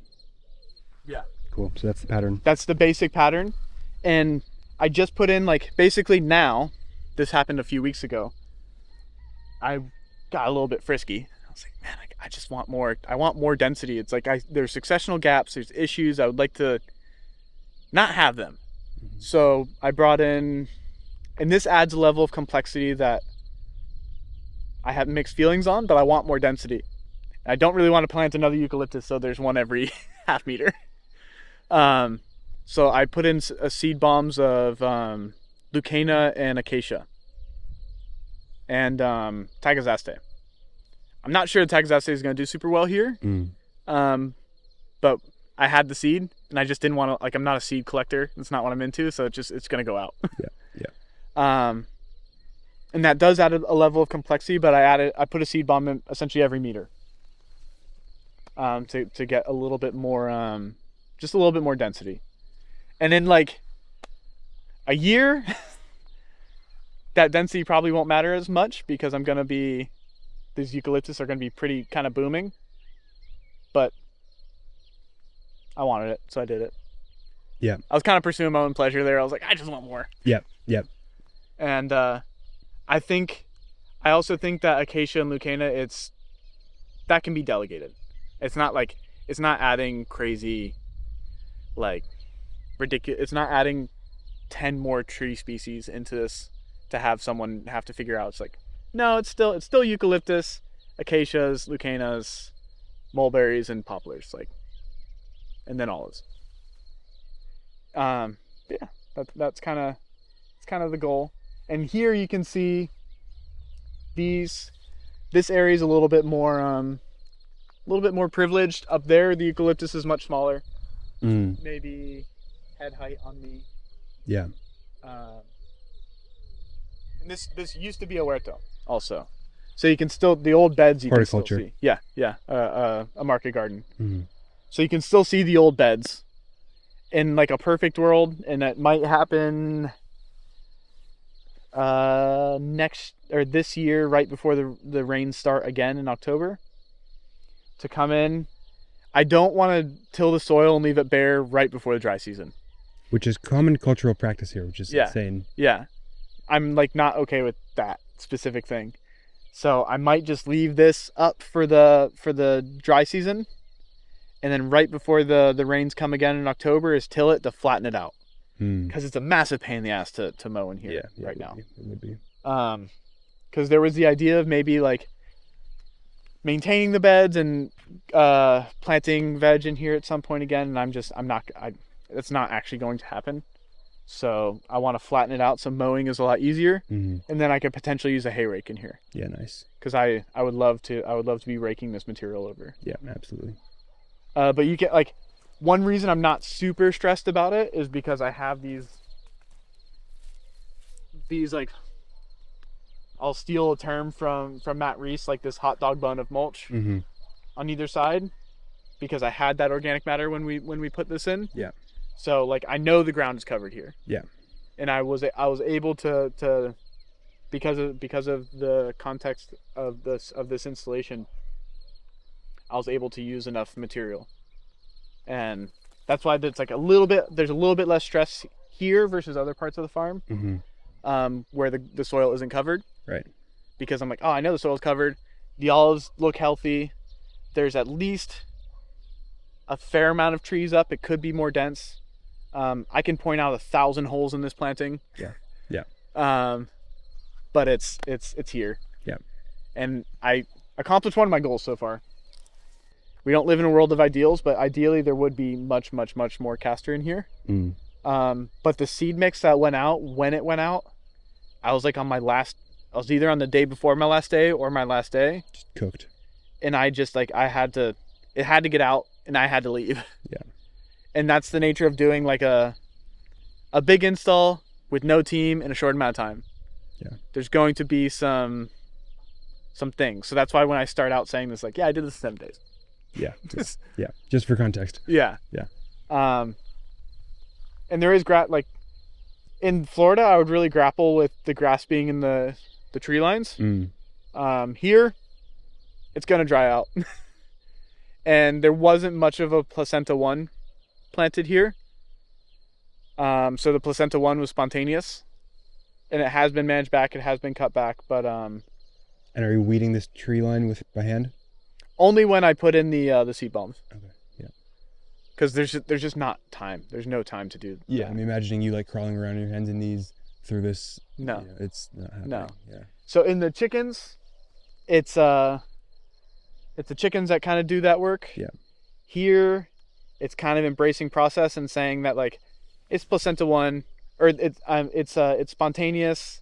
It's gonna dry out in summer, and I'm not growing vegetables in here. It's a pretty utilitarian system. Like it doesn't need to look a certain way. Yeah. I ask, is my primary crop, is it healthy? If it's healthy, then like, and I've not, the only fertilizer this has received, rock dust, which isn't a fertilizer, it's a soil amendment, and some chicken manure from the farm. Yeah. So liquid carbon, biochemical information from the trees, the service trees, and some chicken manure. And the olives are, when this olive went in right here, this is actually something I'm a little bit surprised by. This olive was this big when it went in. Yeah. 1 year ago. A year and some months ago. I mean, that's not bad. And how atypical is that growth compared to conventional for this area? I mean, if I were to hit that with like a 40-0-0, Yeah, right. Yeah. it would probably be like, but also they don't really plant olive small here. Like they plant like what would be a 15-liter pot. Oh wow. If not bigger. Like when we were walking in the field the other day, you saw they're putting in trees like that. Huge. Yeah. This was like at a root ball about this big that was stored in a really shitty way. Yeah. And it was tiny and kind of like most of the olives were a little bit sickly when I put them in. And I mean, Looks really healthy. This is plant biochemical information, or liquid carbon biochemical information and process, and some chicken manure, rock dust. Love it. Yeah. Cool. You should get to that meeting. Yeah. Okay. I'm already late. All right. I'll be right back. Shit, yeah, I need to go talk to. That was great. Thank you, Josh. Yeah. We got more to do, but gotta be an adult. We have a lot more to do, but yeah, gotta go do real things.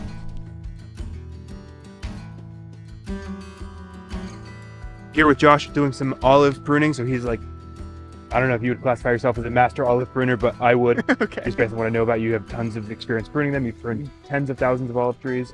Yeah. Yeah. So we're gonna listen up. He's gonna teach us how to prune olive trees, and we're just gonna smash these 42 out here this morning. Yeah. So if you look here, sorry about the equipment in the background. This is also a construction site. If you look here, flowers are open. So we're a tiny bit late. For me, one of the things I look for when I'm pruning olives is right when you can see the flower buds differentiate from being like new meristems. That's when I like to prune. So when this is like just budding down here, that's when I like to prune. You can prune. Some Italian dude is gonna absolutely freak out on me for saying this, but most of spring you can prune in my opinion, spring to early summer even. And these trees, production isn't like the most important thing in the world. We're at an agroturismo. They want olives for, I think, oil, but it's not like they need X amount of kilos per year per tree. So we're a little bit late. We're at flower. The flowers are open, which is still fine. This somewhat becomes, and this is what I like geek out on, this somewhat becomes a flower and fruit thinning all in one. So when we prune at this time, that's why I like to wait for flower differentiation, is you're reducing the amount of effort the tree needs to put into flowering and fruiting. So that's one of the big things that I'm interested in. You look at this tree, you can see it's super dense. You can't see anything through it. So you know light isn't penetrating into the center of the tree. And there is flower bud in the center of the tree, but that fruit won't ripen and color up correctly.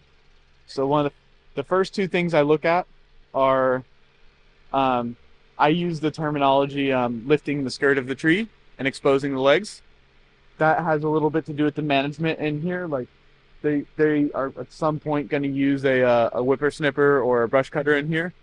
And if you can't see the trunk of the tree, you're going to hit the trunk of the tree. And does that cause more suckering? It can, yeah. It'll cause stress, like epicormic stress response, which is what I don't really want. What people will notice when I'm pruning this tree is I won't do a huge amount of heading cuts, because I don't necessarily want that epicormic growth heading into summer, which can be controversial in the world of olive pruning. Well, that's what we saw yesterday at these old olives. Yeah. People just like hack the top. Yeah. I don't think they respond particularly well to it. It's not, at least that's my personal opinion. Mm-hmm. So I'm just going to kind of hop in. Oh, actually, I look to lift up the skirt and I look to open the center.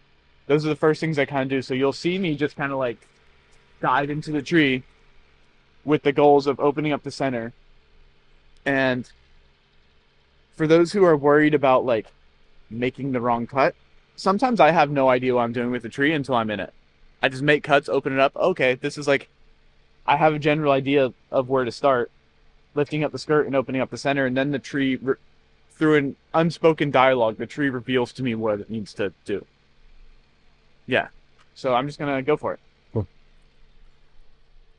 And he's got his Ferrari clippers. Yeah. And it's literally just trying to pop myself into this tree.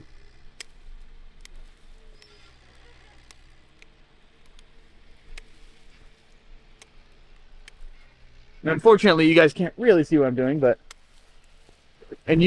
now that I'm in here, I can see right here where there was an old cut that isn't particularly good.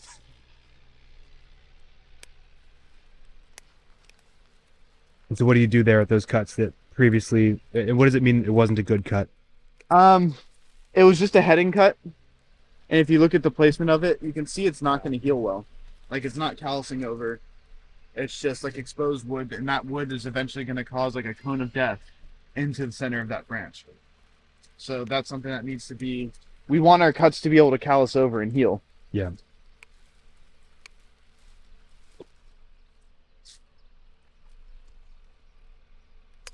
And right now I'm just kind of, like I said, I'm just kind of making cuts to open up a workspace so I can actually see what's going on in this tree.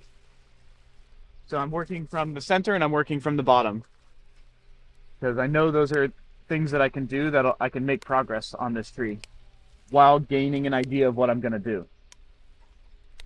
I don't remember what tree it was, what fruit tree, but Mark Shepard has this paradigm or thought of pruning where you want to be able to throw a certain animal through, kind of through a tree, through the center. It could be a cat or a sparrow. Well, it depends on like the type of tree, the age of the tree. At one point he said a cow, a dog. You want to throw a cat or a sparrow. I'm thinking like maybe a gerbil through here, where it can go through the tree and not hit any branches or get caught. So opening the center up to throw that sparrow or that gerbil. Yeah, the Italians are quite poetic about it. They're the ones that talk about the sparrow. Oh, okay. A sparrow should be able to fly through the tree and not touch any branches. And you'll see that. You'll see more birds coming, which means more seedlings popping up from whatever else you're putting underneath, and just more ecology when you do open these up. It's cool. And actually, because I'm not the fucking best birder in the world, it wasn't until I did the research on the sides of a sparrow that I realized, like, oh, sparrows aren't that big. It's actually pretty easy for them to fly through these trees. So I kind of like the cat one a little bit more because they're a bit bigger. Yeah, I gotcha. And one of the things I'm trying to do while I'm making these cuts is I'm trying to deadwood the tree a little bit. Take off deadwood. Yeah. Yeah. Which it's more cuts than I actually want to make. There's some people that would, especially who do like big olive pruning, which this isn't. So I want this to be a little bit more artistic and interesting. but they would look at me and just be like, "You're making too many cuts." They're already really big. You're making too many cuts. But because this is an agroturismo and the idea is for there to be a building right there, and actually there's going to be another huerto like right behind us, I want them to look good. So I'm taking the time, which might mean I spend more than 4 minutes per tree, but it's okay. And his 4 minutes was just calculating how long it would take to do these 42 trees and spend a morning doing it. And also I'm being recorded, so I want to be like extra good about it. Okay, so now in this tree, I opened up like a little cavity and I can see what's going on and hear a little bit more. We have this guy growing straight up the center of the tree.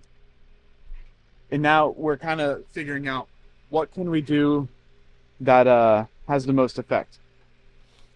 And what I'm thinking, it's going to not be easy, but I'm pretty sure I'm going to take this whole limb out. And that's going to instantly open up the center of the tree, and then I can just clean up the tree from there. So I think that's kind of my goal. When I'm trying to do really fast pruning, what I try to do is come in, open up a cavity, look at what's going on, take a big branch, clean up, move to the next tree. I want that to be as fast as possible, because sometimes it's like thousands of trees that you're pruning and you need to have your stuff together. And when you really have a yearly routine on the trees, the first prune is the slowest. And then all your subsequent prunings are much quicker, especially if you stay on top of it and you have like a similar team. It's like setting the system that takes forever. And unfortunately, a lot of what I'm doing is setting systems. Like, this branch should not be here. If this tree was set up pretty well from the get-go, that branch wouldn't be there at all. Yeah. But it is. So it might be like 8-minute prunes versus like 4 minutes if you set it up last year. Yeah, yeah. I still think if I get locked in, like right now I'm talking obviously, I think I can get it down to that time. But we'll see. We'll see how today goes. Trying to be a good host for you. Yeah, we appreciate it.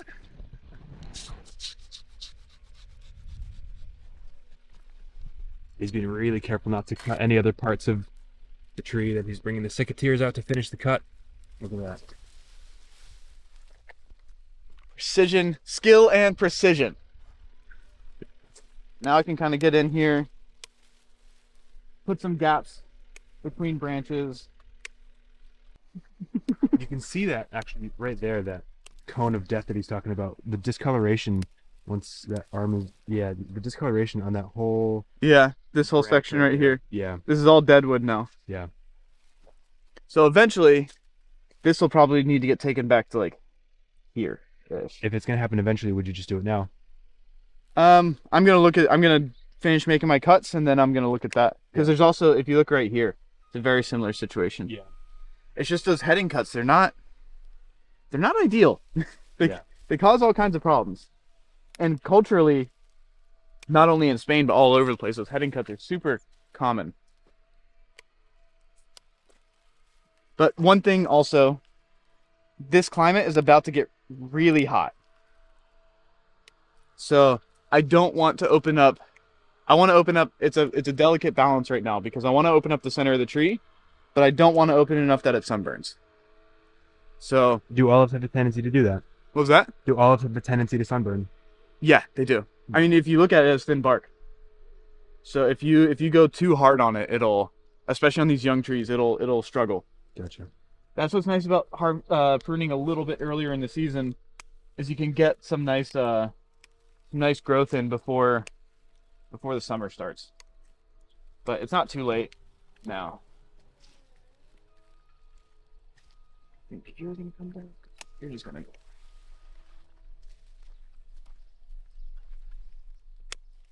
Now we can actually like really see what's happening. He's fully opened up that center, so you can really kind of observe the architecture of the tree. And going for like the classic open vase. I've worked with central leader systems with olives, and I don't like them personally. The tree's really unstable, and I kind of do like a modified open vase sort of vibe.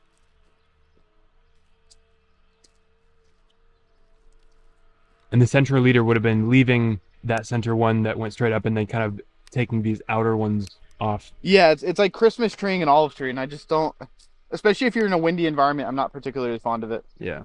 I'm sure if some Italian dude sees this, he's gonna absolutely yell at the screen, but whatever. In your context, you're right, Italian man. Shout out to the Italian men who are just fond of tradition. You can see that really gnarly bark rip as well. I didn't even catch that before. Yeah. Like there's, to me, in a handful of years, this branch might actually have to come out, or it gets cut to right there. Yeah. And kind of go from there. Yeah, I'm a lot more ruthless. As soon as I see something where I'm like, oh, eventually that's gonna have to come out, I'm like, well, it's gonna be harder for me to do it then. I'm gonna have to make bigger cuts, and I'm gonna be more emotionally challenged to do that 2-3 years down the road. So I'll just do it now, and I end up like really taking quite a lot off of trees. If this was my grove, I'd probably be more willing to do that. Yeah. But we're kind of like contract pruning right now, and it's like, it's an agroturismo. Yeah. And I want the trees to look, it's less about production and like utilitarianism, and some of it's just about beauty. Well, especially like right on the roadside to this house that's being built. Yeah. And you mentioned yesterday that mango pruning is similar to olive pruning. Do you know of any other trees that are kind of similar to like how you would approach olives? For me, mango is definitely the most similar. Yeah. At least like the vibe of the tree is very similar. I hate using that terminology because it's not very, it doesn't explain anything. But the way the tree feels and reacts, I think that's what was so easy for me about getting into pruning olive trees, is like they're similar to something I worked with when I was working in Florida. Yeah. And like a peach tree has a completely different feeling to it when you're pruning it, in my mind. You're kind of selecting for different wood.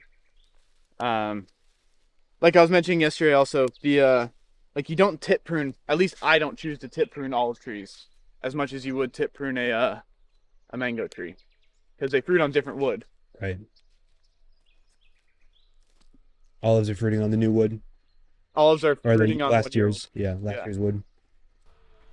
One of the things I'm also doing is I know if this sets fruit, these branches are going to bend down. So branches that are kind of facing down on the tree already, they're going to be like way down. So I just go ahead and take those off. Yeah, I'd be interested to hear what your thoughts on this framework are that I learned in Brazil. There's basically 6 things that I aim for when I'm pruning. Is first, like taking the crown out, taking dead wood, branches that are pointing inwards towards the tree, branches that are rubbing, branches that are pointing straight up, and straight down.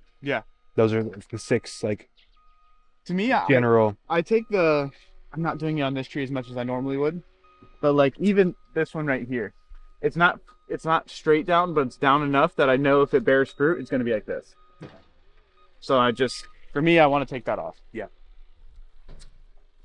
Straight down, mostly down, that's the idea. And then ones that are stacked directly on top of one another. Yeah. So maybe 7. And one of the things I wonder, and I don't have the answer to this, but I wonder if olives in agroforestry is a little bit different than olives in I'm not gonna know until I'm doing like tons of olive in agroforestry. All my olive work has been like kind of traditional orcharding, so I'm wondering if the feel is going to be different. I'm gonna have different ideas in pruning in that context. We'll see. All fruit in due season. Well, all the heights and everything are going to be related to what's happening around it. Yeah. But in your system, in the olive system at your place, like it's focused on olives. Yeah. There aren't peaches underneath to focus on. Yeah. But maintain the context between the uke or the mulberry and the olive tree. Yeah. So there might be decisions that are entirely different just based on what's around it.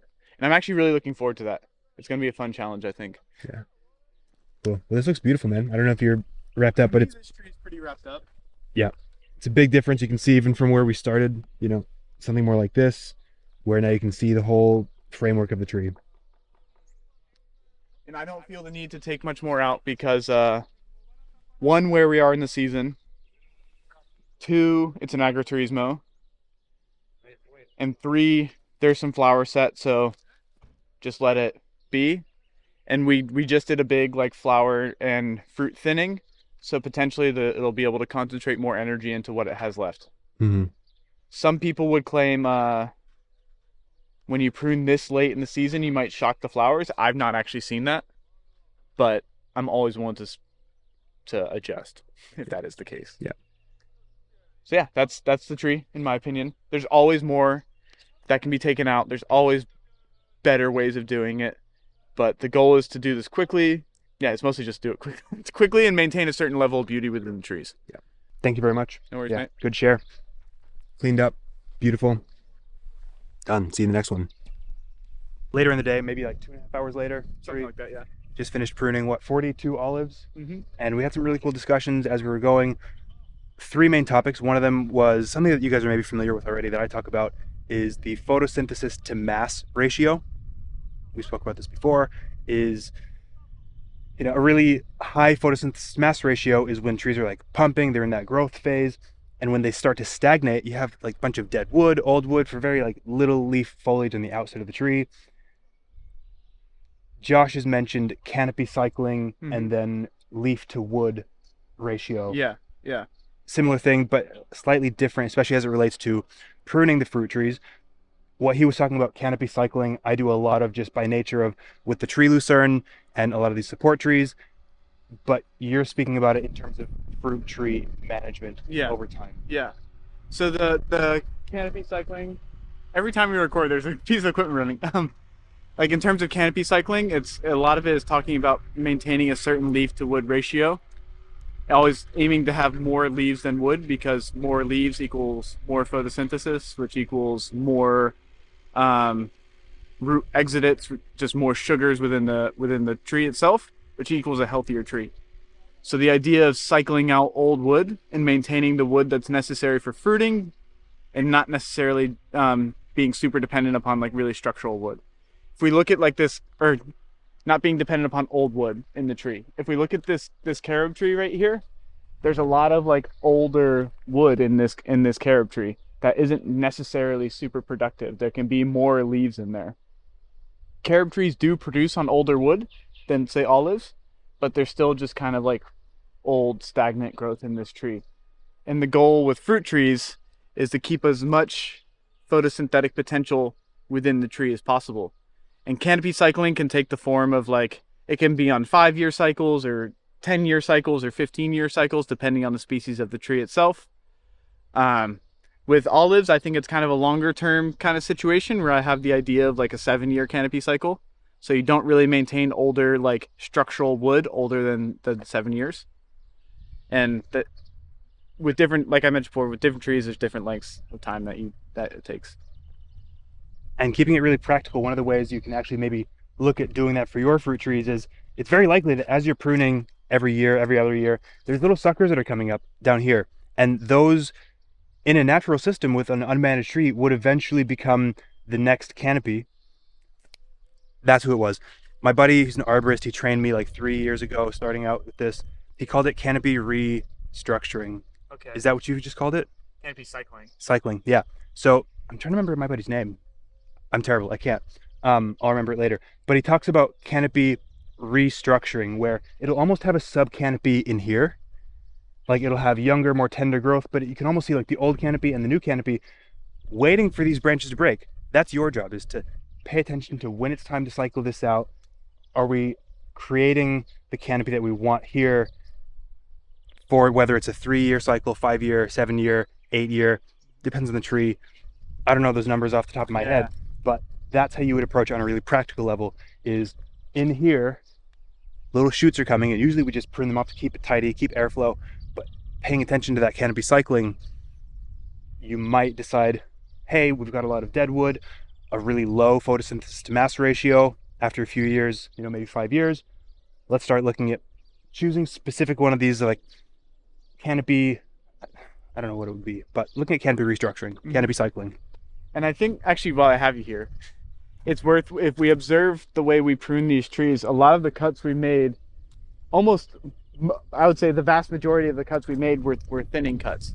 And I'm sure you've talked about the difference between a thinning cut and a heading cut in your a little bit platform. Go ahead. But the main difference is like a thinning cut goes back to its source. And the thinning cut goes back to its source. And a heading cut would just be like cut right there. And the main difference is the type of growth that each one of those stimulates within a fruit tree. A heading cut really like, and a lot of what you see are in some like less than ideal pruning situations are like really strong heading cuts. And a lot of these trees have really strong heading cuts in them. Like where my hand is right here was one of them. That really stimulates like epicormic buds. And those buds aren't necessarily like super productive. It stimulates growth, but then it's growth that you have to come back and manage. And a lot of, actually what I talk about a lot of with fruit tree management is managing vigor, because some of these trees can be like quite vigorous, especially when you have your shit together. And the more vigorous the tree, the more likely it is that you're gonna have to come back and do like secondary management. So I don't necessarily want to stimulate tons of epicormic shoots on these trees. I want to maintain the fruiting wood, and I don't want the tree to get away from me over time, because when you have lots of trees to manage, when you have lots of trees get away from you, it becomes a big headache. So I prefer to stick with as many thinning cuts as I can. And even when I'm taking out, like when I'm doing bigger pruning, like say I want to take out a big limb in this tree, I'll usually do a thinning cut, as opposed to like cutting it back to there and it's stimulating a bunch of nonsense growth. I'll just take out a whole limb, and that's how you facilitate this canopy cycling methodology. If you're really focused on thinning cuts and renewing the canopy over time. And obviously there's a time and place for heading cuts. Certain trees require it, like mango's really a nice tip prune. It's like a micro heading cut is good, but I don't see it as there's no universally applicable methodologies. There's no prescriptive methodologies in pruning. Remember that. Don't forget that. Super helpful though, and a lot of what I wouldn't recommend for most trees is like just, you called it hat racking before. Right? Yeah. Cutting all the foliage off. And the thing is, you want to, like, the way I think about it is you want to leave the pattern, right? If I cut this here, it has no pattern to work off, so it has to use these dormant buds and create a new pattern. A lot of effort, it's going to be slower. Whereas if you just leave the pattern, right, even just cutting right here and thinning some of this out, then it's got the pattern for foliage. It's got that already, so it can build off of that, versus a bunch of heading cuts where you're leaving no foliage. And even when I say I take 98% of the tree lucerne foliage out, right, in spring, I prune the tree lucerne very aggressively, but I'm not hat racking it. I'm not making these heading cuts. I'm taking it all the way back, or the 2% that I'm leaving of the foliage is just a little sprout right there. And that's just enough for it to say, cool, that's the pattern, I'll work off of that. Versus if I just annihilated it with these heading cuts, not so good on fruit trees or in support trees. Even the eucalyptus, you don't, like, it's not preferable to just cut the eucalyptus here with no branches. It's why we leave the antlers. It's why we leave the branches, so it has the pattern. Because otherwise, if you cut the eucalyptus here at 5 meters, it's going to resprout all over the place with epicormic growth. It's not strong. It's going to be way more liable to snap off. It's going to take a lot longer to redevelop that canopy, versus leaving the branch, leaving the antlers, and then taking stuff and leaving it that pattern. So hopefully that makes sense. Yeah, that was a great explanation. Good job. Try my best for you guys. Cool. Anything else? I don't think so. I think that's about it. Cool. Yeah. Very fun. Olive pruning.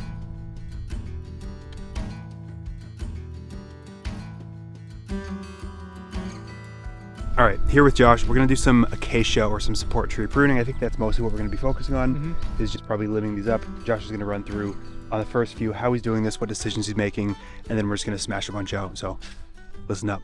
Yeah, let's go for it. So what I was saying is these acacias, they have super soft wood and so they have a habit, like this crotch right here in this tree. What will happen is I could actually do it, but I won't. Is if I put enough pressure this way and this way, it'll split that crotch right there. Yeah, it's guaranteed. And even the wind sometimes just does it. So I originally had this whole scheme with these acacias. I was gonna kind of tree form them to set up like a high pollard sort of situation. But what I'm realizing is I need to take these crotches out. So I'm just gonna choose this one to take out. And why'd you choose that one? Because there's a Paulownia right there. Not that I care that much about the Paulownia. Honestly, I didn't really put that much thought into it. I was talking with Matt about this the other day, where you spend so much time pruning that you just do it. And it almost becomes more difficult to try to explain the feeling that you have in the moment. If you you're asking me why I took that one out, and I just knew it was the one to take out. And trying to explain that sounds insane, and it's actually a lot of what I talk about not doing as a teacher is like just saying it like intuitively felt right. But if I had to break down the thought process behind it, is if I look at this right here, this is a bit of a stronger connection than that right there. So this is kind of the main trunk, and that was a branch off of it. And if I were to leave that one, it's likely that in a hard wind, it would just it'll break and peel off. At least that's the way I read the tree. So I took that one off because of that. I take these guys off. Scott Gallant says this a lot too, is like, if you're spending a lot of time thinking actively about decisions you're making when pruning support species, like, what are you doing? And part of it is like, yeah, spend the time, take the time to get used to it. But once you prune 100, 1,000, 10,000 of these trees, you know, like Josh shows, you just have the intuition, make the decisions really fast. So, quick pruning. Yeah, that's exactly what I was hoping you would. Yeah. Hell yeah. Okay. And what I'm trying to do when I'm pruning is I'm trying to keep it all in my hand. Because like in this one, I have it by my knee and I have it in a way that I can pick it up easily. And I will preface with this also that in an ideal world, all this grass on the sides of the beds would have been cut before we started doing this. But hopefully it'll be cut in the next coming days. We'll see.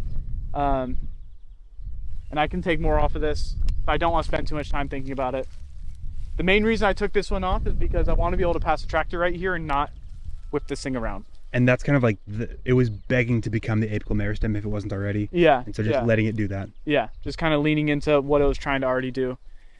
And I think Scott actually I've heard Mark talk about this before, but I think Scott recently posted something where he was talking about, and I'm a big advocate of this, and I'm just mentioning that Scott said it.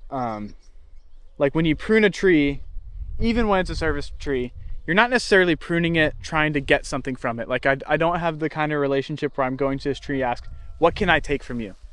I'm trying to prune this tree for its ultimate health and its form.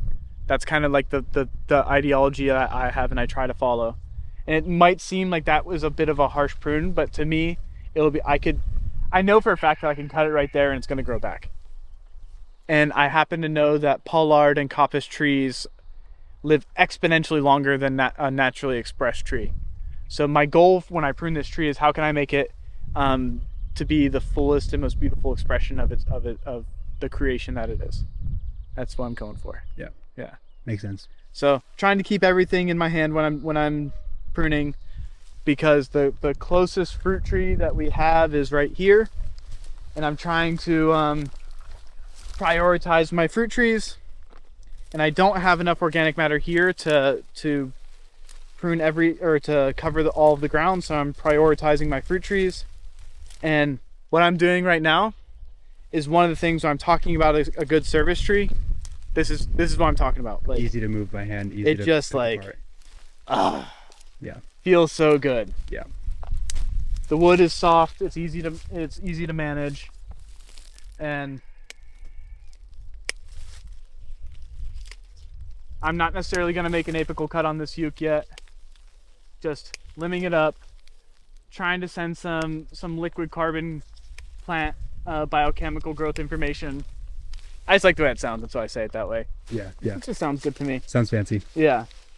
One thing I'm being aware of when I'm placing the organic matter is these citrus are planted way too deep, so I don't want to put the organic matter really close up onto the citrus, because they already have enough like shitty things going on in their lives. Even with it not being mulch, that has the possibility to like actually suffocate and like be an issue against the trunk. Yeah.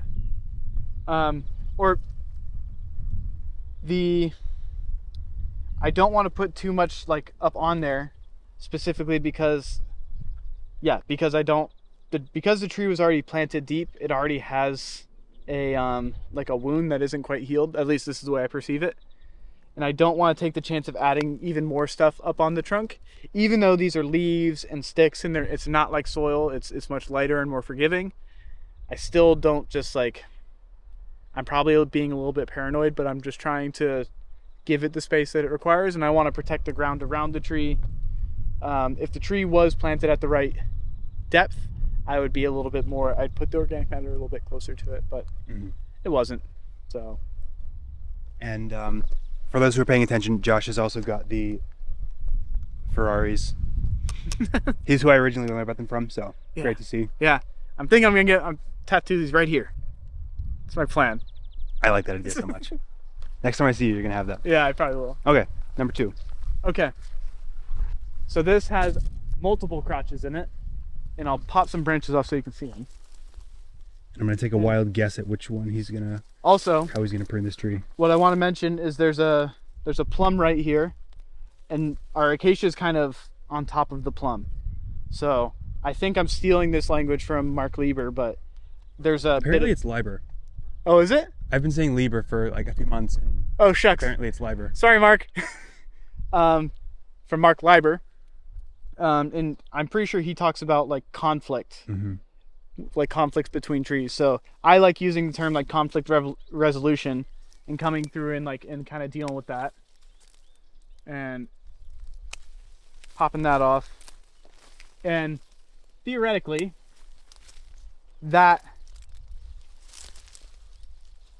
would solve the conflict. The trees aren't really touching each other anymore. I'm going to prune more than that obviously, but it could be as light of a pruning as that for me. In the way I see things. Because now you've at least given like 20 centimeters above the plum to give it some space. Yeah. It's no longer having that like offensive like branch coming into it here, so it can grow a bit more that way. And these plums already, like as you saw in the last video, they already have like a lot of issues, like things going wrong with them. So I kind of want to make sure they don't have conflict between trees. Yeah.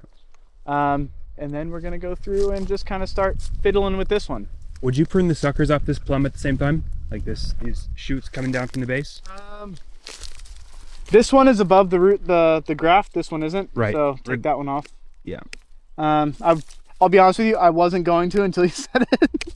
I didn't even really think about it. Yeah. Yeah, thanks. Appreciate that. I need some guidance every now and then. Just reminders. Yeah. So I'm gonna take this one off.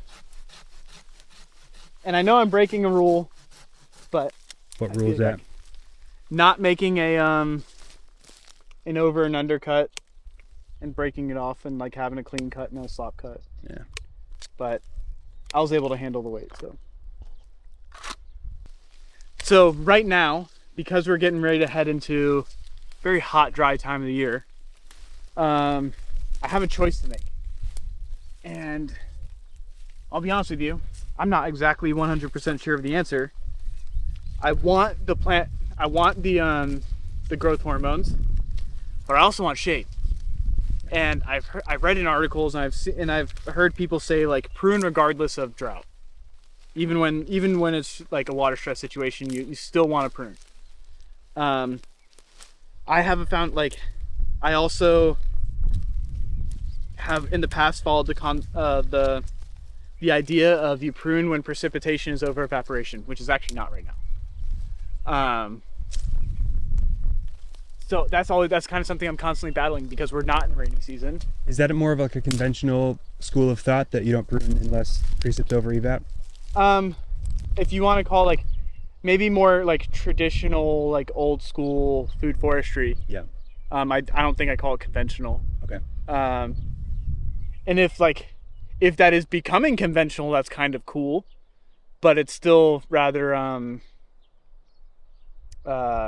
alternative, I guess. Like it's an alternative agriculture. But yeah, the school of thought kind of comes from like the old food forestry methodologies that I don't even know if that many people practice anymore. I'm totally honest. Yeah. But I grew up watching videos like Establishing a Food Forest by Jeff Lawton, and Jeff often talks about you prune when precipitation is over evaporation, but Aaron still say just prune. Or a lot of the agroforestry guys are just prune regardless. The interesting thing about the dynamic that you're looking at here is like, how heavily do I prune going into drought? Or for me, how heavily do I prune going into frost? But I still want the growth pulse, but I don't want to expose or overexpose, especially my trees to whatever, weather and conditions we're going to be having that I'm trying to moderate with the trees. The growth pulse thing is like, what's more of a growth pulse initiator? Is it limbing up more aggressively, or is it slightly less limbing up aggressively and more apical cutting? That's one thing that I've been thinking about a lot more recently, especially since coming back from Mark's, doing our less severe pruning up, but apical cutting. Yeah. Interesting dynamics about what's actually creating more of a growth pulse. I think Mark leans towards the idea that the apical cutting is the primary driver for that growth pulse. Yeah, he's all about the apical cuts. He will cut every meristem. Right. And the apical meristem, for you guys who are not as entirely like plant up to speed and savvy, is like the apical meristems are these ones that are like right at the top and kind of having the most growing impulse. And so the apical cutting would be happening up there and there. Not necessarily as important as like these lower branches and these ones we've already pruned off, but like really it's those driving, like the apical meristem is a hormone or a chemical that's happening right at those growing tips up at the top of the tree.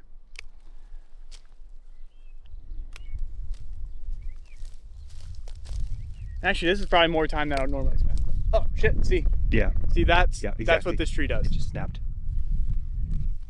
And now you have to like undo some of the work you just did. Yeah. So probably what I'll just do is. Yeah. And that's actually more than I want to take off, but it just is what it is. Hmm. That's why you have to be careful with this tree, because it just has really, really soft wood and really weak connections. Yeah. And if this was October, I still might do it. Just take that off. Probably take this off right here, because this has a weaker connection than this. See, I was thinking different. I was thinking, yeah, it's a weaker connection, but this one's just going fully out that way, whereas this is still more centered above the roots. I think this'll, I think in the, fuck, I really am annoyed that that broke. Whatever. All right, gonna go gnarly.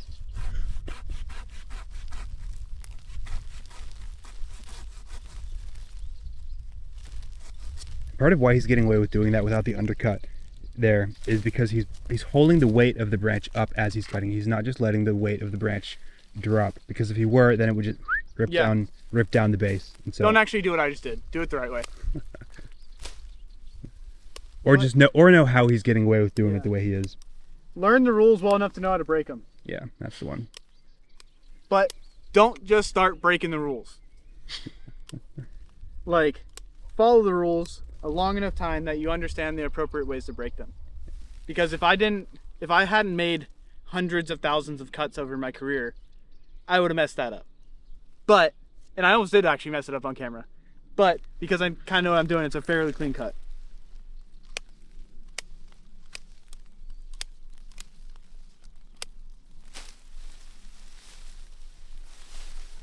Cool. Happy plum, gonna get some growth balls. And now this poplar also hopefully will straighten up, because this guy was all up on it. It was going this way, so hopefully she'll straighten up. Cool. Eucalyptus citrus.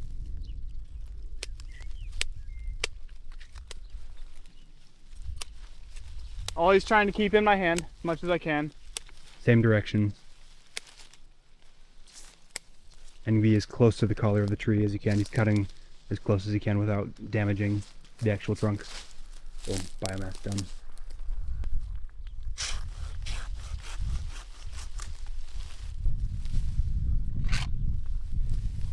I originally wanted to keep those, like, when I first started pruning these trees, the first time I pruned these trees, I really wanted to keep those crotches in them. But this winter, I had so many of these split in half in different parts of the farm. So I'm accepting that that's not how they're going to be. And I think my long-term goal is just to have them as a pollard. But I just need to get them to the point where I can pollard them above my head. So I'm trying to incentivize that. Yeah. And plus, honestly, I just really like the way pollard trees look. My personal opinion. So I just like it. That's as much as a stylistic choice as it is anything. I like the way they look. Yeah. Well, and it's a functional way of keeping the management above the canopy of whatever fruit tree is around. Now, I don't actually see a fruit tree in this immediate area. Looks like there might have been a plum that... There's probably one that died, yeah.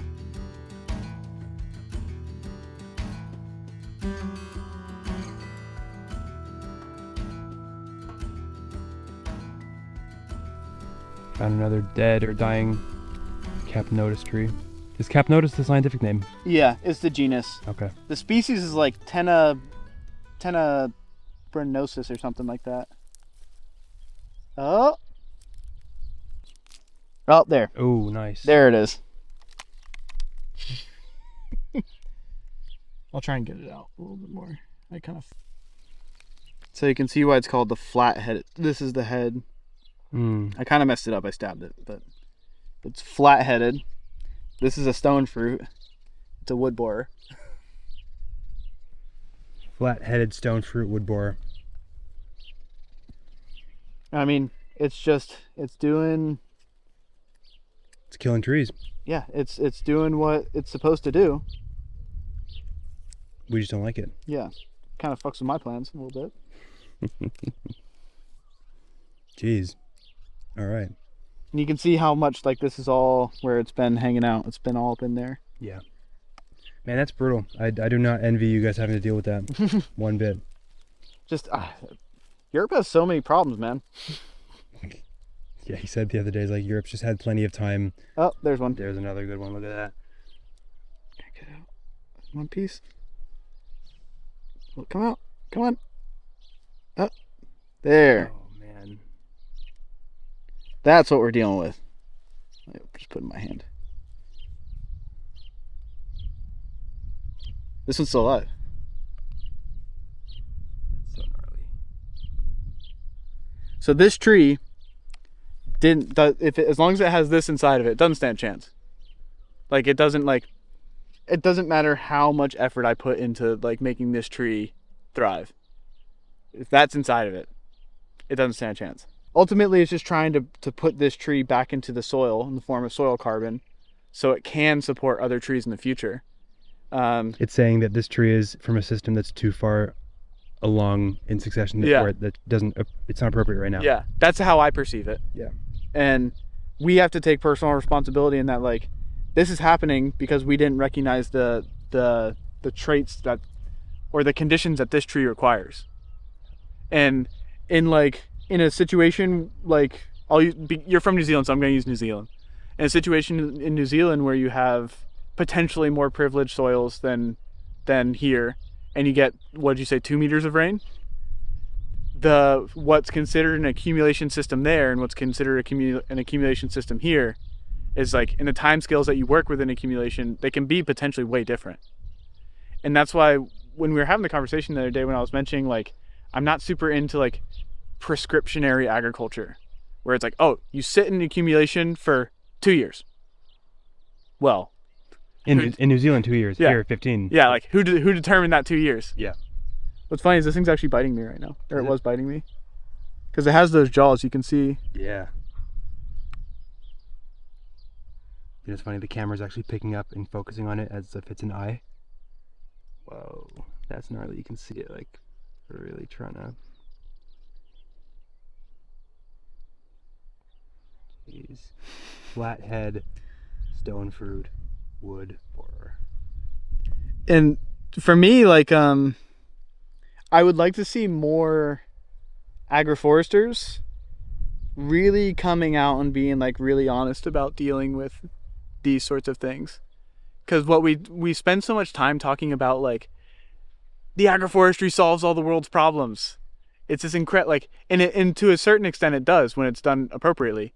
But we also need to understand that, like, it's not always done in the best ways. It's not always sunshine and rainbows. Yeah. Yeah. And this is the reality of it. And as like agroforesters, as people who are bringing potentially solutions or attempting to bring solutions to other individuals, like, we have the burden of to bear of, like, we have to understand this.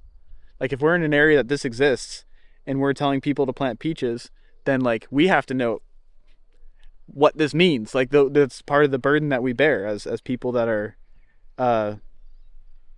posing as intelligent individuals. Trying to become intelligent. Yeah. This thing's just trying to eat my hand. I actually never really get them alive. I usually poke them, so I'm going to go ahead and put this thing out of its misery. Yeah. Yeah, gnarly. This little bugger. All right. That's pretty big. Yeah, this is the adult. What is that? That's the flathead stone fruit long-horned beetle. Flat-headed stone fruit woodborer. Woodborer. Yeah. So it bores into the trunks of stone fruit, or it's not the trunks, but the roots. Yeah.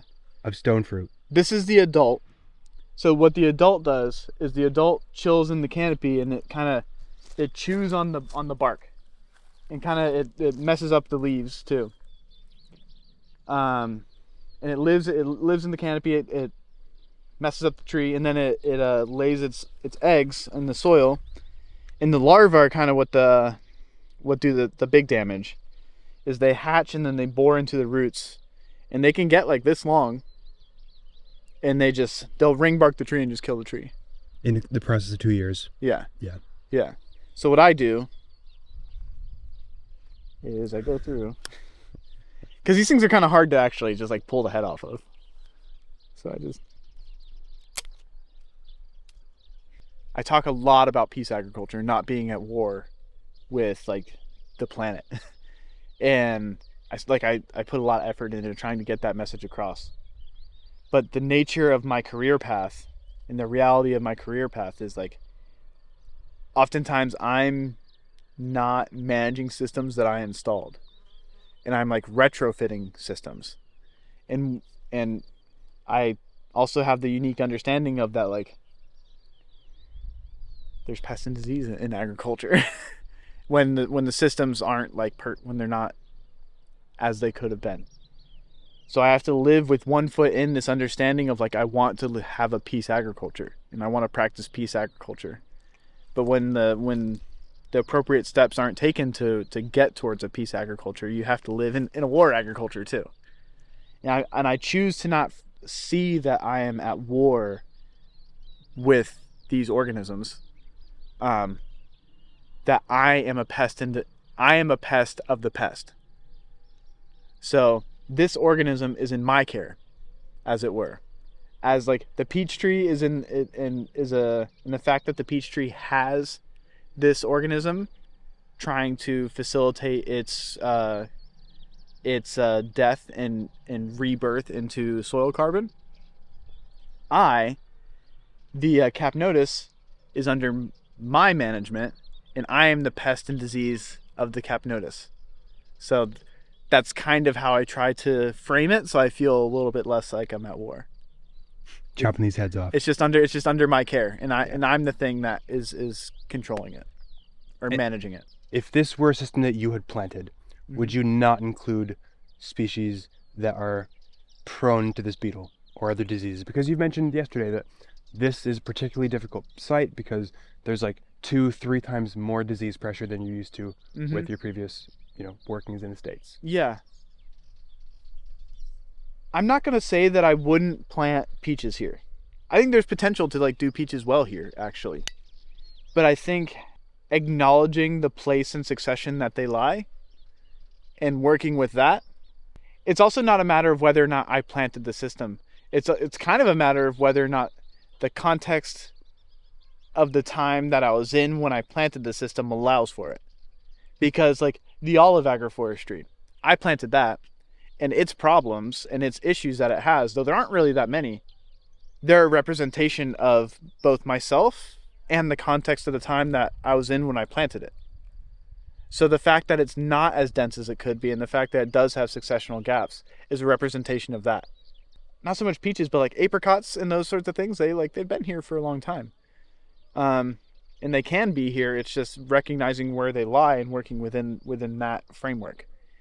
At least that's kind of the way I think I see it. Yeah, so it's not about abandoning species. You know, the almonds, for example, you've been showing me around driving that like almonds over the last few years have just been like steadily dying across the landscape. Yeah. It's not about abandoning certain things, but it's about rehabilitating the landscape to support them again. Yeah, it's the it's like the foundational concept behind what Ernst talks about. Is like, it's not making plants more like they can handle our abuse better. It's not making them more Tolerant. That's the word. Yeah. More tolerant to our less than ideal land management practices. It's about making our land management practices better suited to the evolutionary conditions of our target crop. Mm-hmm. I mean, and taking the pests as feedback. Yeah. Yeah. They are finding some beetles. Yeah, they are the feedback. Yeah. That's how he approached it. He was, you know, I would ask him about this particular slug or, you know, this predatory snail. Mm-hmm. And he would talk about if he did find something, it's his fault. He committed an error, and he has to learn from that. Yeah. Taking responsibility for our actions. That's what it's all about. It's one of the core messages of permaculture that Josh was talking about earlier. Is it's about taking responsibility for yourself, the things that you do in the world, not just outsourcing. Yeah. Blaming everything around you.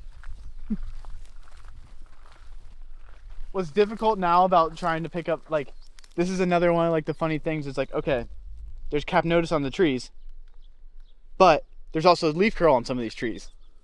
Yeah. Luckily they're dry right now, but like, it's like, oh, I need to get the cap notice, but I don't really want to touch the leaf curl. Like, it's the balancing act. So you guys don't remove any of the leaf curl leaves? No. Because? I don't really have time. Okay. Oh, here's one. Got you, little booger.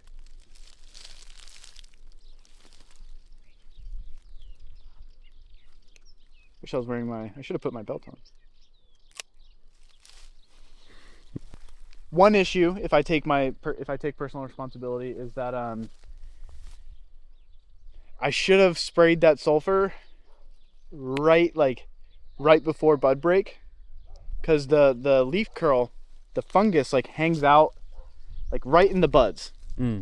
So right when the buds like swell and erupt, they essentially inoculate the leaves that come out. Yeah. And if you have your shit together, unlike myself, if you spray right before that, you can kill it so it doesn't associate with the leaves. Gotcha.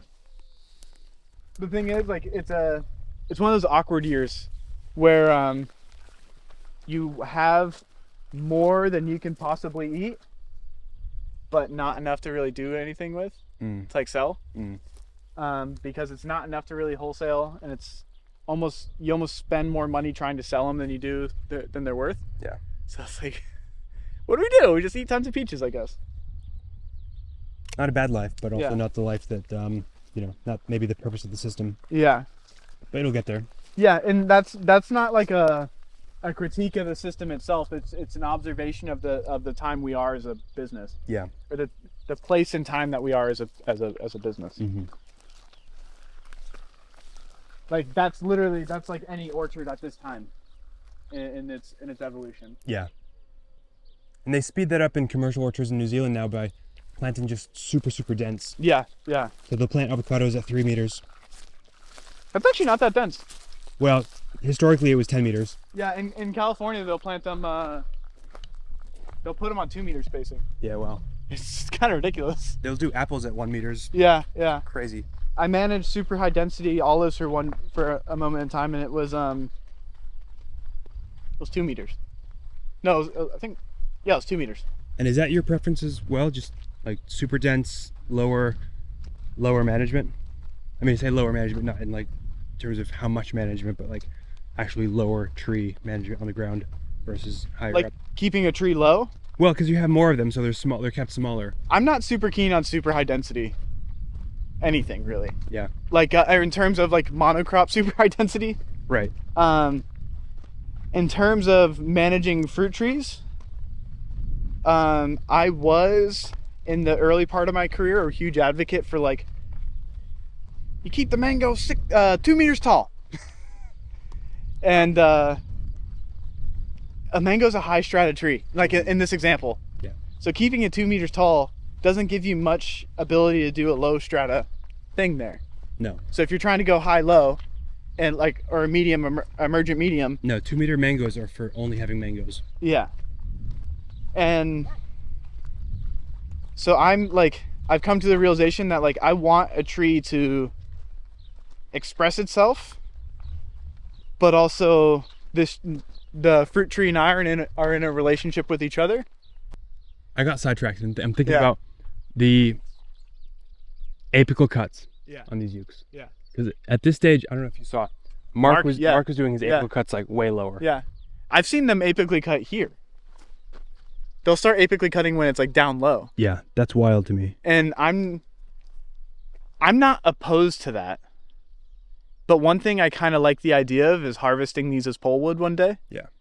Can't really do that when you're building off epicormic growth. Yeah. So my idea is like I kind of want poles, and that's why I want to apically cut higher. Yeah. I'm not saying that I'm right at all. Well, but it's right for you. Yeah. There is no like global right. Yeah. So that's like, for my context, I kind of want a higher apically cut, or a higher apical cut. But I've definitely seen people like they start apical cutting when the uke is like this tall. Yeah. And I'm like, and they also, I think Mark does this, but he'll cut every one. Yeah. And I just like, Mark has a lot of trees. I think he has more trees than we have. I think he has a lot more trees than we have. I don't really understand how he has time to do that. Well, but that's what he spends his time doing. He's managing support species. Yeah. Not like, running a farm. Yeah. I just don't, I can't conceive of taking the time to tip all of those. I think that's the difference between best practice and context-based agriculture, in that like I acknowledge that it is probably the best practice for me to like tip prune all of that. The reality of the nature of my current situation, timing wise, it's not feasible. I just can't do it. And that, realize that sounds like an excuse until you see the list of things that I have to do. Yeah. So I am okay with that. Well, and I think part of why that conversation is relevant and came up as we were having the conversation about density of fruit trees is because he is keeping smaller ukes. He is keeping them lower management. He has a higher density of them for longer. Whereas when you're letting trees get taller, get bigger, you're kind of requiring yourself to thin them out and have fewer trees sooner. And so it's that interesting interplay between like, how do you manage that with the fruit trees and with the support trees? Yeah. And I think the answer is there is no right answer. That's it. But it's like, as I'm trying to figure out like, I am trying to templatize this thing. I am trying to like make it simple and easy to adopt. What are the patterns that like, it fits the rule 95% of the time? I think I've heard Scott Gallant talk about this, where, and I think at some point you've maybe said the same thing. It's more about density than it is about complexity at scale. So if the density is there, it doesn't need to be like 45 species in your tree line. It can be 5 species. That's great. And you're doing pretty solid if the density is there. For me, my biggest critique of the olive agroforestry is I don't think the density is there. That's why I put more seeds in, but also I didn't have the plant material, if I'm totally honest. Yeah. If I had the plant, like in a perfect world, and I had the plant material, like I would love for in between the tree lines, like what used to be the vegetable beds, for there to be lines of pistachio lentiscus and prickly pear. Hell yeah. Like, if I'm in a perfect world where like money doesn't matter and like I can have all the things I want, that's what I would want. Yeah. And then I can just, right before harvest in 7 years, you basically just flail mow it all down and then you can put your nets out for harvest. Like in a perfect world, that's what we would be doing, but we don't live in a perfect world. Yeah. And I use that terminology a lot because I think it's important to recognize the difference between like when you're learning agroforestry or successional agroforestry, a lot of the theory that teachers are talking about, it's like perfect world situations. And I've installed a fair amount of agroforestry over my career. And I'll use Matt's property for an example. It's the same property with the same plants. Every install I've done with him on his property has been different in some way, shape, or form. There's like, oh, we have FAA this time, so let's like put a trench of FAA and then do sugarcane. Or I don't have wood chips now, so we can only put like wood chips on, like directly around the trees, and then we need to go buy hay. Or there's like always like little differences that make big differences. And it's the little big things. yeah, little big things. We've talked about that before. Yeah. And here, a little big thing that we have is we have big piles of wood chips. Because we have a relationship with the local municipality, essentially. So that means where I have access, which isn't everywhere, I can use that. Which kind of, if I'm totally honest, is less embracing of hey, look, Capnotus. Except this is a shiny one. Nice. Oh, that's beautiful. That's gold. Sorry, bro. This section here actually I abandoned for the short time, and it's completely off of irrigation. It went through last summer, no irrigation. Yeah, wow. Which is interesting because I missed some peaches. I dug a lot of fruit trees out of here and planted them other places. Those 2 peaches right there didn't receive any irrigation last year. And they're looking great. Yeah. Yeah. It's really interesting. So I'm thinking that these like in terms of drought tolerance, the peaches are a little bit better than I thought they were. We're about to walk through a citrus line. This citrus, like if you look, this is one of its last leaves. This whole tree looked like this. Yeah. It was planted too deep, not given the right situation. I've helped deal with that. I put some chicken manure down, and this flush isn't perfect. It obviously still has nutrient deficiencies because it has like crinkling on the leaves. But it's at least flushing because they didn't flush for a long time. Hopefully we can get these citrus to bounce back. And so it's a plum citrus Yeah. line. Yeah. And Is that plum dead, or is that just... this plum is waiting to come back. But if you look right here, this is adult Capnotus damage. Oh, is that right? Yeah. And I don't know if this tree is actually going to survive in the long term. Yeah. It doesn't look particularly healthy. It probably has Capnotus in its roots. If I had to take a guess. I wouldn't know unless I dug it out. There's some like bark splitting down there. Yeah. And I mean, there's always a possibility that's actually just like right there. For anyone working in a Mediterranean or dry climate, like Capnotus is a big deal. Is it? Where in the world is it? Is it in Europe? Is it restricted to here? Is it in Australia? Spain? In the States? It's in the Middle East. A lot of the information that I was reading actually came from Jordan. It thrives in like droughty, dry conditions. Like it actually prefers drought. And one of the ways to control it, which I'm not going to do because it's a kind of ridiculous way to use water, but it's to basically completely saturate your soil. Yeah. Like basically make your soil anaerobic. Yeah. Oh wow. And that'll kill the larvae. But I'm not gonna use water in that way because it's pretty unethical.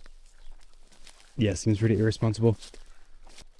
And like I said, this is the hardest thing in the world for me to justify using my time for, because it's literally I just have to walk and look at stuff. But if I don't do it, that damage that the Capnotus does to the trees, if you miss it, Yeah. like it sets the tree up for failure next year. Yeah. Actually, I can show you something right now. I don't see any of the Capnotus on it, but you see how this is one of two things. But do you see how this is just like chewed off and broken right there? Yeah. That's one of two things.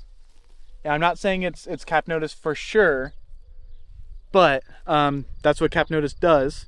It kind of chews off branches.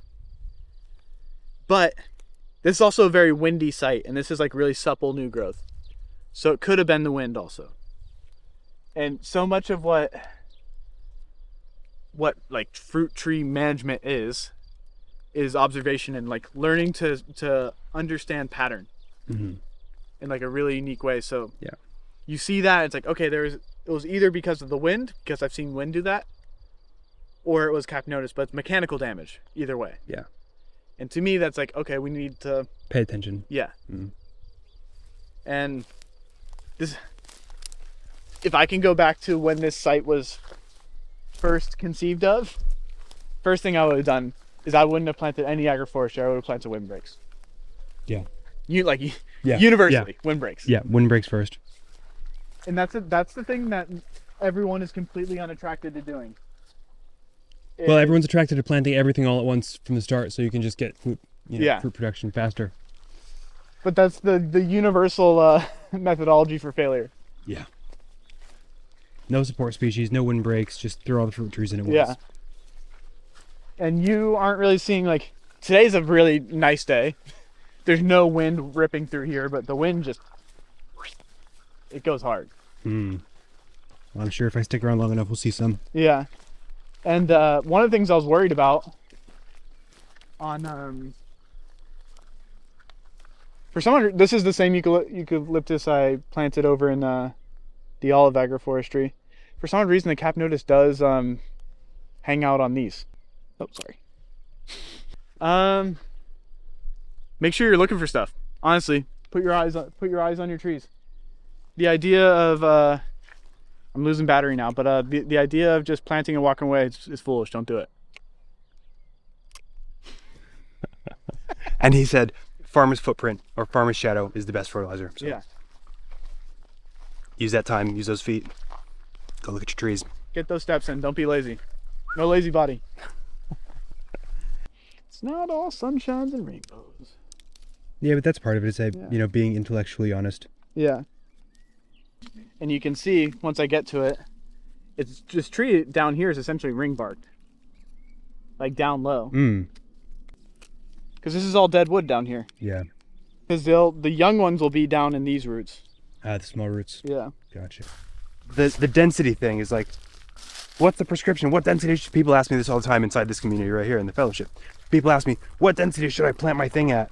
And it's like, plant it probably closer and higher density than you think, and let it show you as you manage and thin it out. Higher density than you think, and just progressively thin them out. If you're unsure, just like plant more, give yourself the option. Because if you don't give yourself the option, you don't get the option later. Better have the option than not have it. Bingo. Oh, man. Chunky one. Big one? Oh, yeah. Tucked in there. Yeah, fun. They get so big. They're like these aliens, bro. Yeah. And it was all cozy in there as well. Yeah. And I just come along and I ruin its whole thing. Flathead stone fruit woodborer. I like simple names like that. Yeah.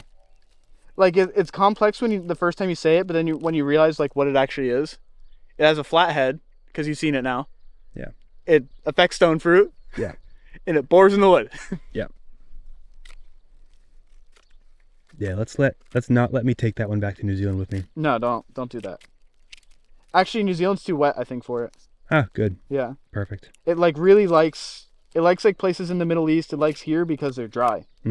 So on top of like a drought year, when it's already stressful conditions, and you get this. Then you get this, yeah. Yeah. Because that exasperates this. Okay.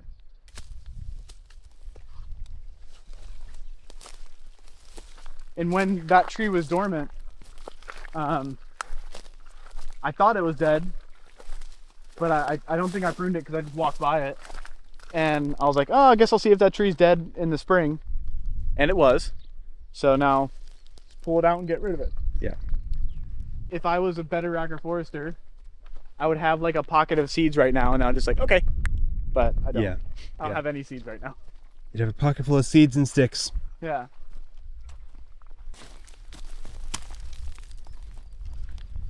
Okay, what do we got? Holy shit. Jeez, that's a fatty. She's a big girl. Yeah. Wow.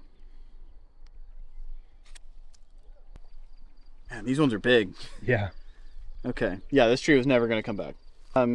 It seems to be pretty under control at the moment. Because the chickens, you reckon? Yeah, because so until when I got here back in September of 2024, all that time ago,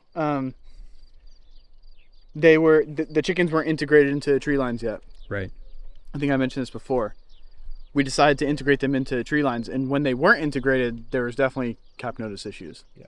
But now that they are integrated, and it seems like it's letting up a little bit in there. Do you guys imagine a future where you have chickens in here? We can't really, because of access issues, it doesn't seem feasible right now. Yeah. I'm not going to say it's never going to happen, but it would be Very difficult. It takes some restructuring. Yeah. And maybe with egg layers, with a mobile coop, potentially that you tow with the tractor. Yeah.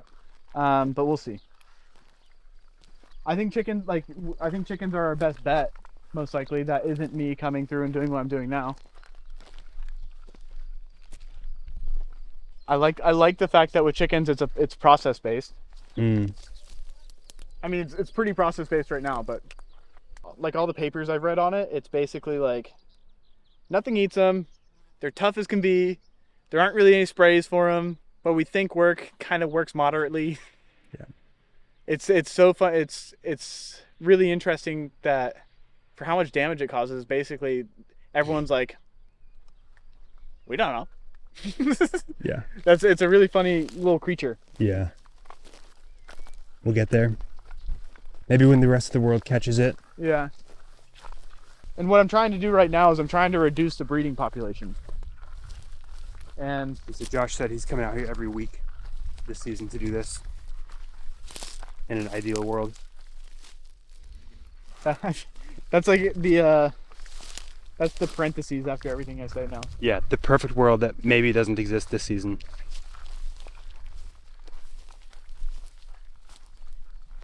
So what I was talking about, we're at the end of the line now. The reason you can't really use trailered attachments for a tractor is No space. yeah, you can't. And then the next line right there is the same. And then this isn't really, you can get it mostly turned into like a 3-point here. This is one of the only areas that you can actually do that. So you can't really turn around your lines in the way that you should be able to if you're going to mechanize. And these lines were just planted too long. They should have ended there. Yeah, probably should have ended back where that uke is. Yeah, really that far? Yeah. Wow. Have enough space. Thing is, people don't recognize, like, you don't recognize how important access is until you need it. And you don't design for what you have, you design for the biggest thing that you're going to potentially use. That's like, for me, that's the, I wish someone would have told me that years ago. Because people design for, oh, I only have a side-by-side now, but in 10 years you might have a tractor. Yeah. And tractor needs a bigger path than a side-by-side. Yeah.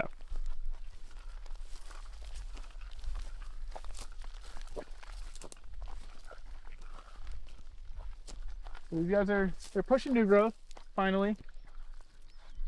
Doesn't look terrible, there's no aphids on it yet. Yeah, certainly better citrus than some of the others.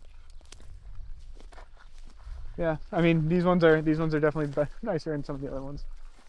There's some that are really bad. If you're not laughing, you're crying. Yeah, this system seems to have a bit more density across, and at least that section back there did anyways, Yeah. than some of the other areas we've seen. You can see most of the plums in here have died Yeah, from the capnotus. gotcha. Like well no, this one's still alive. I was gonna say if that one was dead, I'd pull it up and see if we can find any of them. Mm. The acacias are really doing a lot of work here though. Yeah, I love them. And you can actually see the acacias in this line, other than like that eucalyptus and that one, the acacias are bigger. Yeah. Well, they just have more foliage to begin Yeah, with, yeah. aside from those examples, yeah. And they have big leaves too, like especially when you prune them. These are due for a prune. But they get like these big, beautiful green leaves. Especially when you prune them hard. Yeah. So I think there was one right here, but it made its way out.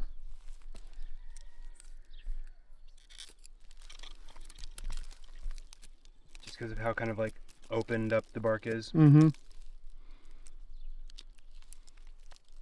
Also right here, I think there was one. You can see it's all like frass right up in here. Mm.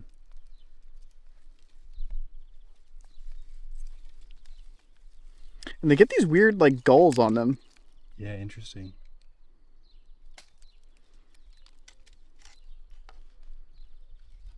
Yeah, super not a healthy tree. No, not a healthy tree at all. When things are eating your roots, it's a little bit difficult to be healthy. But the way it snapped off right there, like there was definitely, because they live, they'll sometimes they'll just only be in the roots, and they make their way up here eventually. One of my challenges here that I'm kind of balancing is these a lot of these citrus were planted too deep, so I had to excavate the base of the tree out. But I can potentially use wood chip mulch here. So putting like those big hot dog buns on either side of it, it's this like balancing act of understanding, like, do I do that and risk the mulch falling into the what I excavated, or do I just accept that the soil is kind of bare here? It's this like really, do I or do I not sort of thing. I think about it a lot. So I think about it in bed at night. Yeah, tough one, especially when things weren't done properly the first time around. Yeah. You get to inherit problems. That's a lot of the work that you're doing, is fixing things like that. Cool, important point. Yeah. You can see that dip right there all around this bowl. Excavated around that whole thing. He showed me where they were buried to. It was like very high above the graft, and like just, yeah. Bury your trees at the right depth that they're already in the pot at. Already at pot level, keep that level with your soil. And don't plant it with the pot still on. I've seen that once. Don't do that.